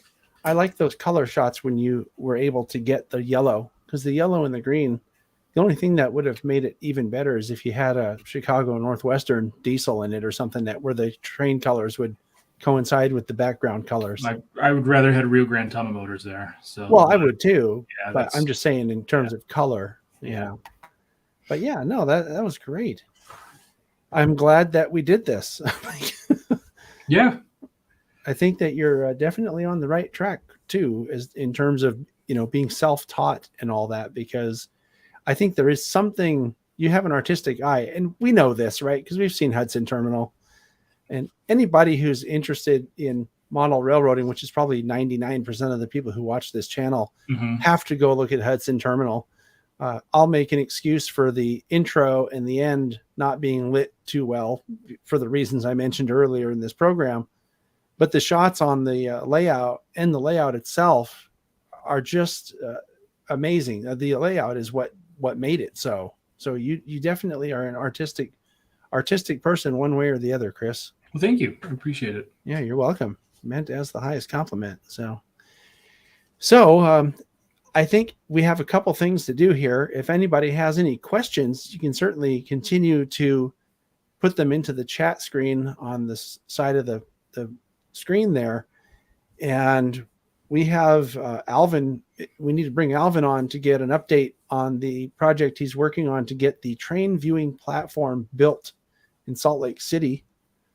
And also there were a couple things that I wanted to mention that we talked about on the last show with Michelle. Anybody who's just coming on, Michelle wasn't able to come on today, and Chris was going to be the guest that Michelle and I were going to have on, but Chris was nice enough to agree to be the co-host this time.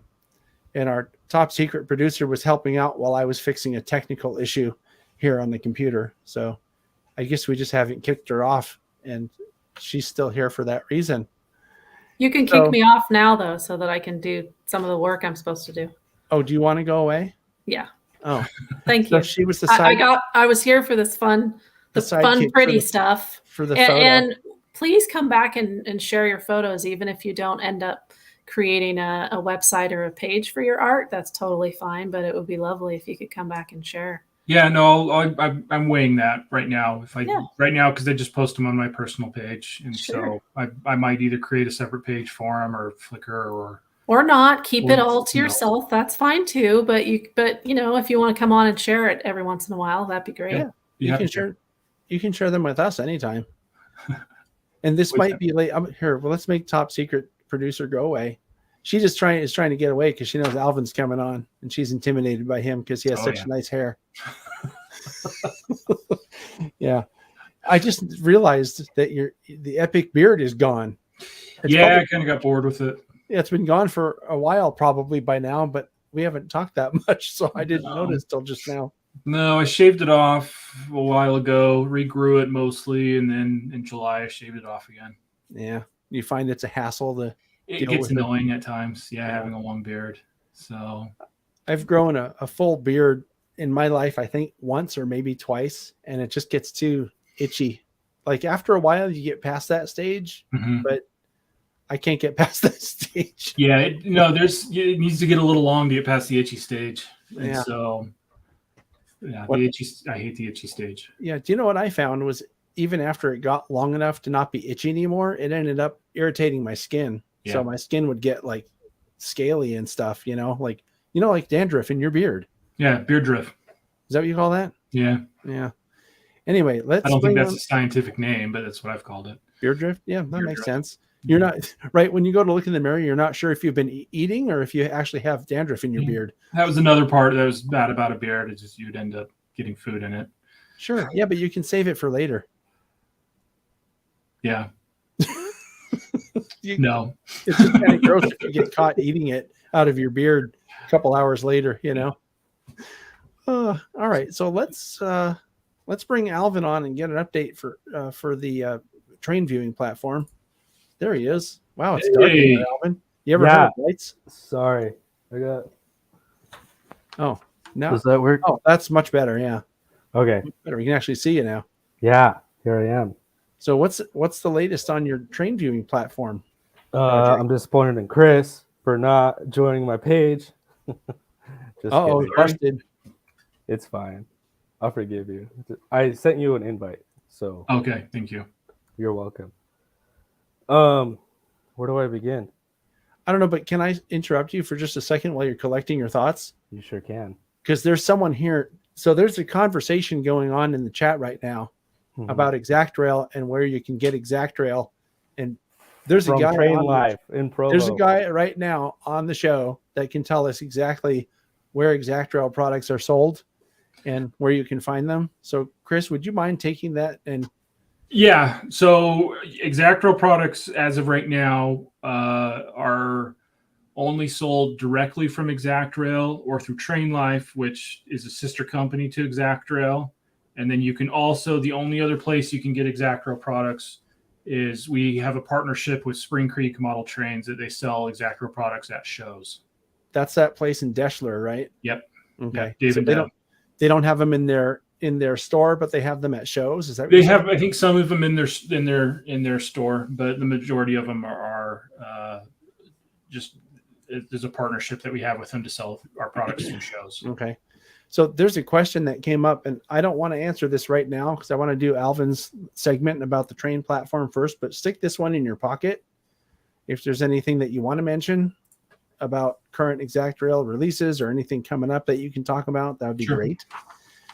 Also, I can tell people that there was a recent N-scale release from ExactRail that I have sitting on my staging desk over here that I'm going to be putting an N-scale Friday out soon about those cars. They look really nice just from what I've seen, the first preliminary look.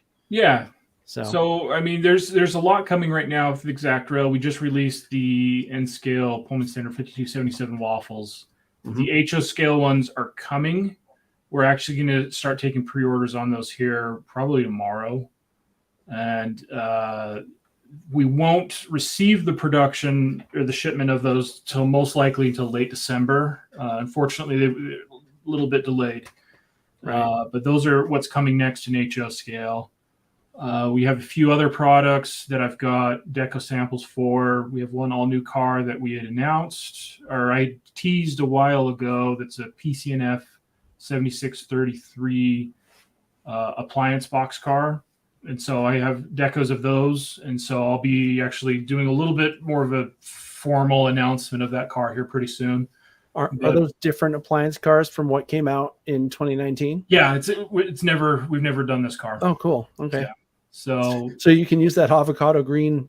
We actually will be using that again. Right? You can use it again. Yeah. No, we'll be using our oven again. Yeah. Because it's still here. It's just right over there. Yeah. Let's circle back around to more ExactRail stuff and get the report here from Alvin, because I think this train viewing platform is a great project. I didn't mean to derail us. No pun intended there by going to that, but I do want to circle back around to that because I have some questions about ExactRail too. So do you have your thoughts collected, Alvin? Or was all that talking confusing you? No. So I'll start from the beginning. That's a great place. The beginning is where it all began. So I came out to visit you for an epic trip with Michelle, right? Go closer And to the camera or something because it's hard to hear you. I got this thing. Does that help? Sure. Is that better? I think so. I don't know. Okay. Anyway, so I came out on my trip with you guys and noticed there's train stuff all over the place in California, or maybe we went to train related stuff in California, but I realized there's nothing in Salt Lake really. So I thought, oh man, we should do something train related. So I did some research on like public lands spots that can house, what's it called? Somewhere public that I can build something. So I found out through work that there's the spot that there's a park coming, like funded, and turns out they're in the process of like doing a survey. So right now the survey is going on. I think Sydney posted it in the comments. So this survey says what the citizens want for a park that's in this area. Like, what do you want here? So that survey is open to anyone. Anyone can take it, regardless of where you live or if you use the amenities or not.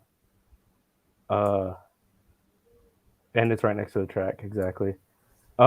It's in a historic spot called Grant Tower, and that was built in 1945-ish, 48. And it's where Rio Grande, UP, Oregon Coast Short Line, and WP came in together. And I think that was it. Yeah, I want to mention something about the survey. Okay. And I was talking about this, I think, earlier off camera with Chris, which is the survey sounds like when you take it, it sounds like something local. Like they ask you, do you live within 2 miles of this location? But the interesting thing about the survey is that you can actually fill out the parts that you want to fill out and leave the parts that you don't want to fill out blank.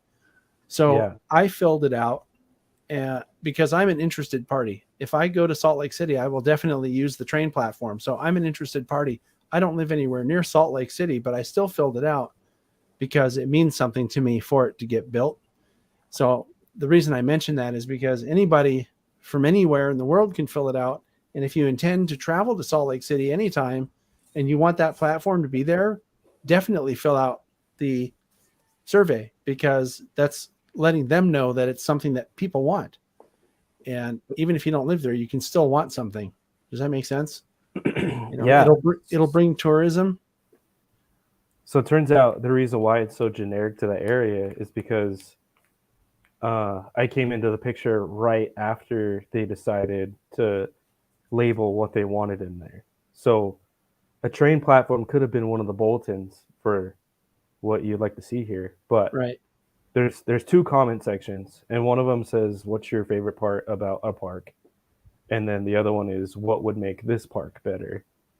So your favorite thing at a park could be a drinking fountain or a restroom, which is a good idea, or I don't know, shade. But in the part where it says what you want to make this better, that's where you would put a train viewing platform. Right. So I created a Facebook page, Grant Tower Viewing Platform. Feel free to join it. I think there's 125 members, 26, Chris, maybe. And I pushy bastard.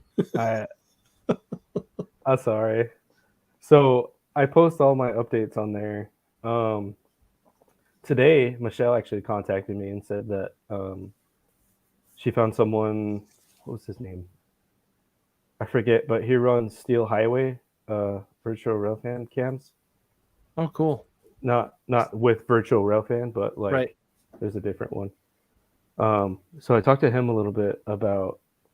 You've actually talked to him already? Yeah, a little bit. Yeah, cool. yeah. Let's see what else. So the survey ends on October 26th. So That's only a week away. That's only a week away. So get it in, share it with your mom, your dog, your sister, everyone, maybe your cat. Let them know, like, hey, we're trying to do this. I think it's important. Yeah. Cool. Should we share the picture that you sent? Yeah. So I've been taking a few pictures and run-bys of the area of what I'm trying to do. So this was taken from the spot where the train platform should be? Yeah. This is the Utah Railway local that was headed north to switch to head west on the Y, like to back in, because I'm pretty sure these guys were feeding Salt Lake, Garfield, and Western, because that's like a mile away. So it's coming in from the west leg of that Y. Is that right? It's coming from the south onto the Y. Oh, it's coming from the south. So Okay. coming south to head north to switch tracks to reverse west.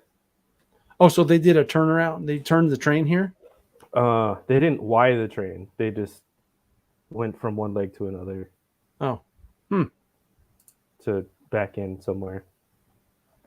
This is the same train, huh? Yes. Cool. Did you get a video? Did I send you a video? Yeah. You got videos too, but I need to stop sharing this in order to put up a video. Why is it? Oh, it has to be rewound. Yeah, see, this is actually pretty cool. The light's pretty good here. Yeah, that's one reason why I picked this spot, is because the lighting is really good. So this was about 4-5 o'clock in the afternoon. If you had an elevated platform here, you could see the wheels. Yeah, that would be pretty cool. Yeah. Now that's them coming from the north and heading toward the west, isn't it? So this is a different train. This came by after the other one. And this is coming north and headed south. Okay. I think I recorded long enough to watch it go left right here. Oh, okay. So there's a curve there. Okay. I forgot about the curve. The Y is actually where it is right now, isn't it? Yeah. It's entering the Y right now. Okay. Yeah, that's where I was losing the track there, because I thought we were on one of the legs of the Y here, and we're not. Because you'd have to be in the middle of the Y. Yeah, sorry. That's my bad. I totally got lost there for a minute. Come on. And what those tracks in the foreground is the UTA Frontrunner, the commuter train. Right. Yeah, okay. I understand where it is now. I should know because I made the map for you. I know where it is. But, that's all right. Yeah. It's the end of the day. Yeah, right. So there's another video here. Let me put this up. I thought I saw this a minute ago. Yeah, it's backing up here. Yeah. So I think that other one went by, and then this one backed up right after. If I remember right. There's no audio. I was talking on the phone while I was recording. Oh, okay. I was wondering about that. Sorry for the horrible video from the telephone. Yeah, no. It works though. I mean, I think it gives people an idea of where you're talking about. And to be honest, I think that the shots of the what do you call it, front runner, would be better here just because the track is closer, Yeah. But the fact that a lot of traffic goes through here makes it a good spot for rail fans. And it is the crossroads of the West. Yeah. Also, realizing that a phone makes everything look far away if it's not close up. So those tracks really aren't as far away as they appear. It just is the lens of the phone. It's probably 50, 60 feet away. Yeah. So if you have a video camera with even a slight telephoto, that can look really good. Yeah. It just looks garbage, like if you zoom in. Yeah. It's pretty good though. So cool. Yeah. I hope that we'll grow the Facebook page and add more responses to that survey, because I don't know. I'd like to see the thing built. I can't imagine why they wouldn't want it. But, everyone I talk to says that it's a great idea. It's pretty unique, to anywhere around here. I don't think the closest train viewing platform is less than 500 miles away, The only one I know about from close to there is in Roseville, which is a lot more than 500 miles. Exactly. Right. See. There's the one in Tehachapi, and that's even farther, I think. Yeah. There's actually 2 viewing platforms in Tehachapi if you count the back side of the depot there, because that's also a train viewing platform that's elevated. So, yeah. So that's good. We need to get this thing built. Yeah. So to answer Sparky's question, the survey goes to the 28th, and then they're going to review it and see what's going on, who wants what or whatever. So that's why we need more people to say, hey, let's build a train viewing platform. In January or February, the Parks Department is going to hire a landscape architect, and they're going to plan out how things work or whatever. And I told my contact, like, dude, let me talk to that person, because I'm pretty sure, like, I want to help design this platform. Like, we got to make sure it's at least 5 feet off the ground. Yeah, I got a ladder out and measured my feet to see how high I needed to be for a good view. Yeah, definitely needs to be high enough to catch those freight trains on the tracks that are further away. Yeah, exactly. So they'll hire an architect and then do whatever. The funding is already there. There's no need to worry about funding. So plan it January, February, and then start building in the summer sometime. And then I don't think it'd take longer than a year, because it's such a small space. Even with the platform, it's such a small space. So I don't think it would take super long to build.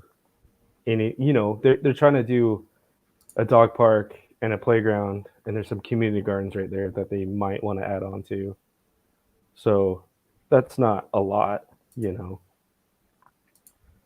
So hopefully in a year we'll be rail fanning from a platform that's high off the ground. Yeah, that'd be good. Cool. All right. Well, that's what people can do then. Join the Facebook group. Group. Right. And what I'll do is when we're done and I can go back in and edit the video's description here on YouTube, I will add a link to the Facebook group, and I will add a link to the survey if such a direct link exists. I think I picked it up off of the Facebook group. So that way people I can send it to you. Okay. Yeah. Yeah. You know what they say? Send it. Right. If you send that to me, it'll be easier for me to remember to put it in the description. And also there are comments in the chat window here that show the links to where people can sign up on Facebook and take that survey. So cool. All right. So about the Wi-Fi, I talked to my dude today, my contact to the parks, and I said, dude, is there a way that we can get like hardwired internet?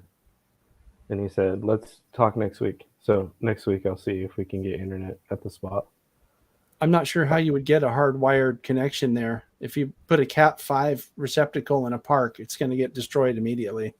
Yeah, well, I'm sure there's a way to put it in a box underneath the platform and run a conduit up to a camera, and oh, I see what you're saying. Put a Wi-Fi router on there or something. That makes more sense. Yeah. Yeah, cool. Yeah, that would be good if they had a Wi-Fi, because we could even do live streams from there if we wanted to. Exactly. Yeah. But I mean, like I said before, it doesn't matter where you live or where you're from. Like, the point is to get a railfan platform built. Yeah. Take the survey. Cool. Take the survey, because people are going to come from all over and boost our economy. And there's a trail right there that runs along it that goes to, it used to be the WP main line. So that's kind of cool. Yeah. Sounds great. All right, man. Well, thanks for the update. I like the page, Alvin. I like Thank you. Mm-hmm. I appreciate it. I like your pictures. Good job. See, now he's kissing your ass, Chris. No, because I'm being something genuine. nice. Like there's some good ones. Yeah. You know what's funny is the one where the lady was standing on the front in the black and white. Yeah. That John was like, dude, it looked like someone had yacked out the window because there's little dots on there. It looked like someone threw up out the window. Oh yeah, it spilled down the side of the locomotive. I didn't even notice that. Yeah, someone probably either dumped out a drink or yacked. Who knows? Something. I was gonna write a comment, but it was already gone. There's the next picture. Well, I think Jeff Pierce has the right idea. Just take the survey. It's Just take short the and survey. easy. Absolutely. So, all right, man. Well, if that's all you got, I'm going to kick you off, and we're going to talk about ExactRail for 5 minutes and then go. I have a question about ExactRail.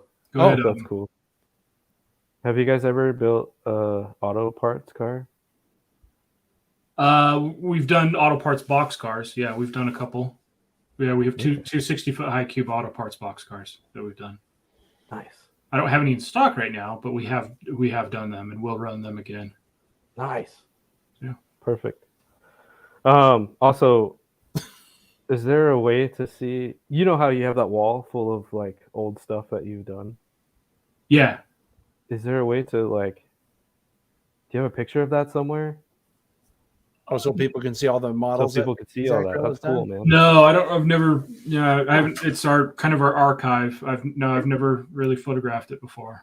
That's kind of a good idea, though. It would be interesting to have a list of all the models that have been made. They are. Everything we've ever done is on the site. Oh, it's just sold out or whatever. Mm-hmm. Yeah, there's an area you can go to the archive, and it has all paint schemes and all models interesting. we've done. Yeah. Oh, on the website. Uh-huh. Oh, okay. But no, the in-store archive where we keep a sample of every paint scheme and car type we've ever done. Yeah, I've never really done anything with that before. How many of them get redone? Depends on how it sells. Oh, so if something sold really well, you definitely do it again. Yeah, we definitely follow it up again pretty quick, as quick as we can.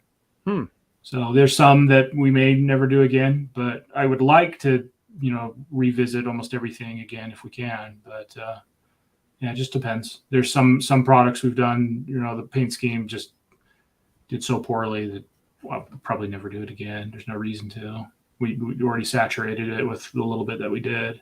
Mm-hmm. Yeah. I saw in a Facebook group today. I don't remember which one it was now. It was one of the buying and selling groups. Someone had some HO scale waffle boxcars, the same ones that just came out in N scale that you said you're about to release again. Yeah. And he was trying to sell them for like $80 a piece. And in the picture of these things, there was a price tag. He must have bought them at a show or something because the price tag on it said $30. Yeah. And I took every fiber and every ounce of will I had not to comment. Someone else told them though, it's like, hey, they're about to do these again. So anybody looking at this, don't buy them because you're going to spend too much money on them. No, you see a lot of products that, especially ones that we haven't done in a while, that some of them get marked up to ridiculous prices. Yeah. So the ironic thing about that is that almost everything gets run again anyway. So if you just wait long enough, and I don't know, I mean, I would almost be, if I didn't know you, Chris, and could call you and say, hey, are you going to run these again? Could I call Train Life or call ExactRail or send you an email and say, hey, are you ever going to run these again? Would you tell me if I was a stranger? If they know, the problem is not everybody knows what is in our production schedule. Well, right, but you do is my point. Yeah, there are a couple products that as of right now, we may never run again just because there's 2 cars that we recently discovered there are issues with the mold. And so we'd have to completely retool the product. Unfortunately, both of them are actually N-scale cars. One of them I was really looking forward to rerunning. We hadn't done it in a long time. The mold has some severe issues, and unfortunately, the project is shelved for the time being. And so it's a car. It's our Gunderson 5200 N-scale box car. We have a new run in HO coming. And I had an N-scale run coming alongside with it, but one of the molds had some severe issues and damage to it, and so we had to shelve it. I would like to do it because I was really looking forward to doing that car again because it had been such a long time. And then there's another N-scale car that unfortunately one of the pieces of the body mold has disappeared. Mm-hmm. Just disappeared. What? Yeah, we think it disappeared years ago when we moved from one factory to another. Either at some point something got lost.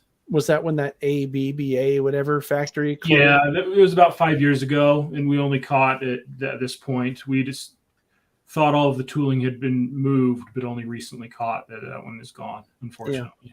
This is strange. This comment just came up in the comments, and we haven't been looking at pictures for like 25 or 30 minutes now. But Sparky wants to know if you were taking those photos for future products or just passion for photography. And I think we answered that early on, which was... Yeah, I mean, I can answer it really quick. The photos that I showed that we kind of went through, those are more of kind of a personal thing. I do take reference photos while I'm out there, but they're nothing that I post anywhere. I'm always taking reference photos. I said earlier, there's a nearby yard that I go to almost daily that I seek out looking for stuff nearby or that could be of interest for future projects. So no, I'm always taking reference photos all the time. Yep. I was going to say, I mean, if you're out there anyway, there's trains out there anyway, why wouldn't you? I mean, you have the camera in your hand anyway. Yep. Doesn't cost any money to develop the film, right? So ones and zeros are cheap. Yeah. So anyway, there's one more comment here. It looks like Alvin has another question, but we're also going to. Yeah. When you make a run of something, how many models do you make in that run? Oh, I've often wondered that too. How do you decide, and what are, if you can talk about that, I don't disclose our quantities that we do. That's something that is just as company information that we don't share, or the quantities that we do. So, do you make the same amount of each row number? Each road number, yes. I'll do the same amount for, like we do 6 numbers, I will do the same quantity per, but each paint scheme within a run, I don't. So there's some paint schemes that will perform better, and so I'll bring more of those in versus another paint scheme. But of an entire production quantity, what we have to hit with our factory, our numbers. Yeah, it's one of the few things. I'm usually a pretty open book, but that's one of the few things I keep kind of close to the chest. Okay. No worries. It's all good. That's right. I can attest to that. You are usually not open book, but that's good. I'm always afraid I'm going to ask the wrong question, like something you don't want to talk about. But the way you handled that was so nice. You didn't even insult Alvin or. Yeah. No, I'm right. Trying not to be inappropriate in any way. No, I have no problem. I'm not.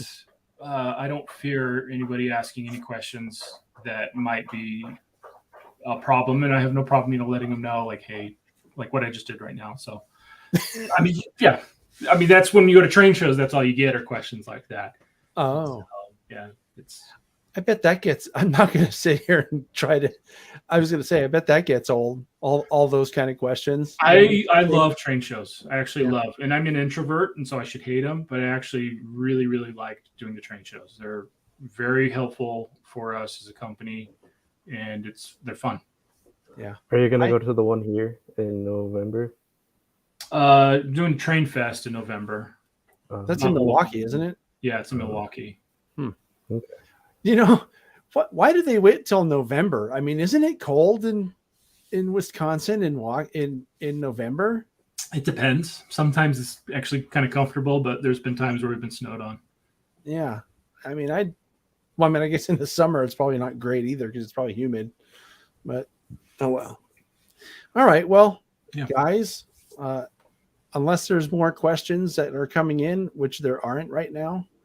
Except someone is asking if there's any new releases going to be announced at Train Fest. I know people do that, or they tend to. Yeah, no, we'll be showing. There's, as I mentioned earlier, there's a number of projects that I've got production and deco samples on that I'm going to be showing at Train Fest.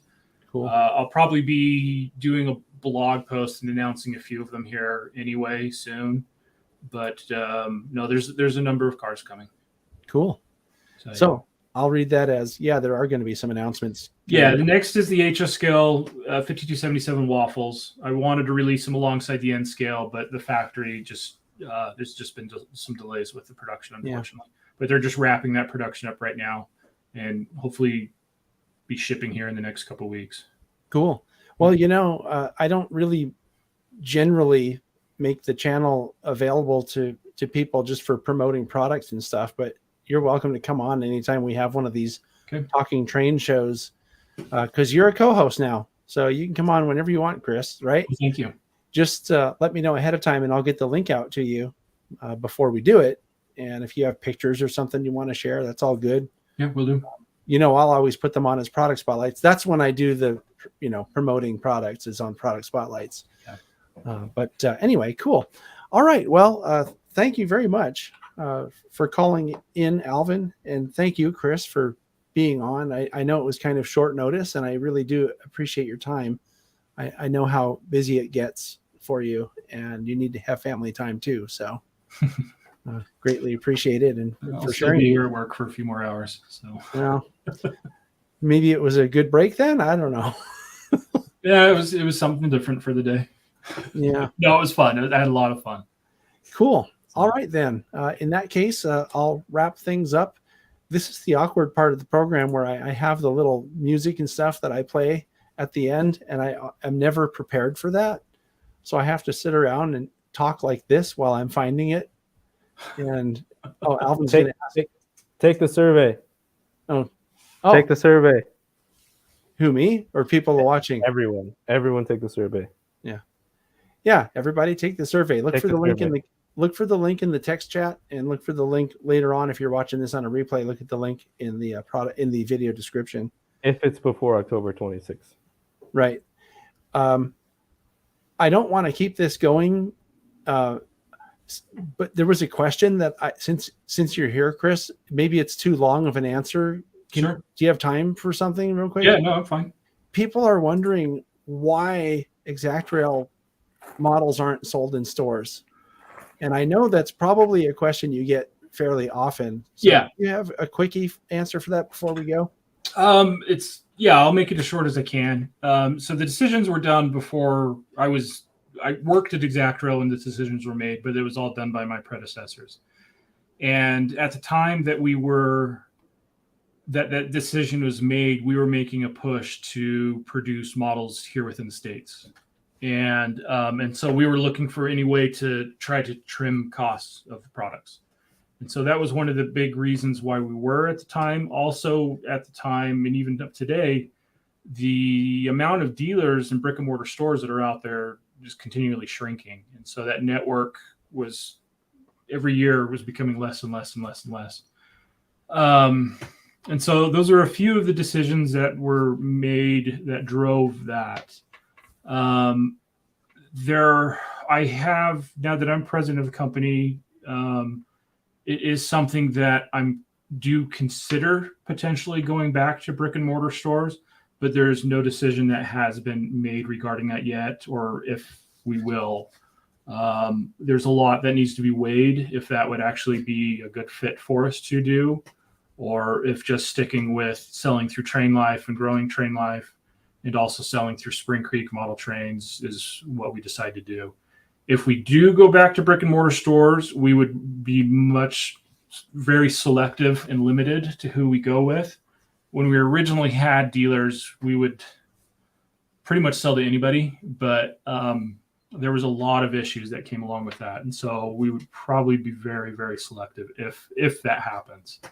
So it seems like it would be a hard decision because you have to weigh how much of having your stuff in the brick and mortar shops or online shops, which a lot of brick and mortar shops have online shops, how much of that would cannibalize your direct sales? Because it would kill our direct sales. We would have to bring in much larger quantities to offset the margins that we're going to be losing to selling to dealers. And so if at the quantities we're bringing in right now, if we switch to dealers, it would literally kill us. And so it would be something that we'd have to kind of ease into to ramp up our quantities at our factory, and then start to transition selling to dealers. But as of right now, there are no plans to make that switch. Okay. Good enough. Yeah. Okay. Well, I found that little ending video segment, so why don't I play that, and then we're going to thank everybody for coming. Thank you guys for coming. Mm-hmm. Thanks to the in-chat moderators and for everybody's patience while I fixed the chat issue. And I should mention just real quickly that we have let's see, this is October. We have Model Railroading with Jack Burgess coming up this Saturday. And then there's a couple of really cool videos coming out next week on Wednesday. So 1 week from today, there's an F-unit simulator from the Colorado Model Railroad Museum. It's a video all about that. And then the Western Pacific Museum in Portola, California, videos coming out on the 5th Saturday, which is the 29th of October. So be sure to catch those. And thanks, guys. We'll talk to everybody soon. Thank you.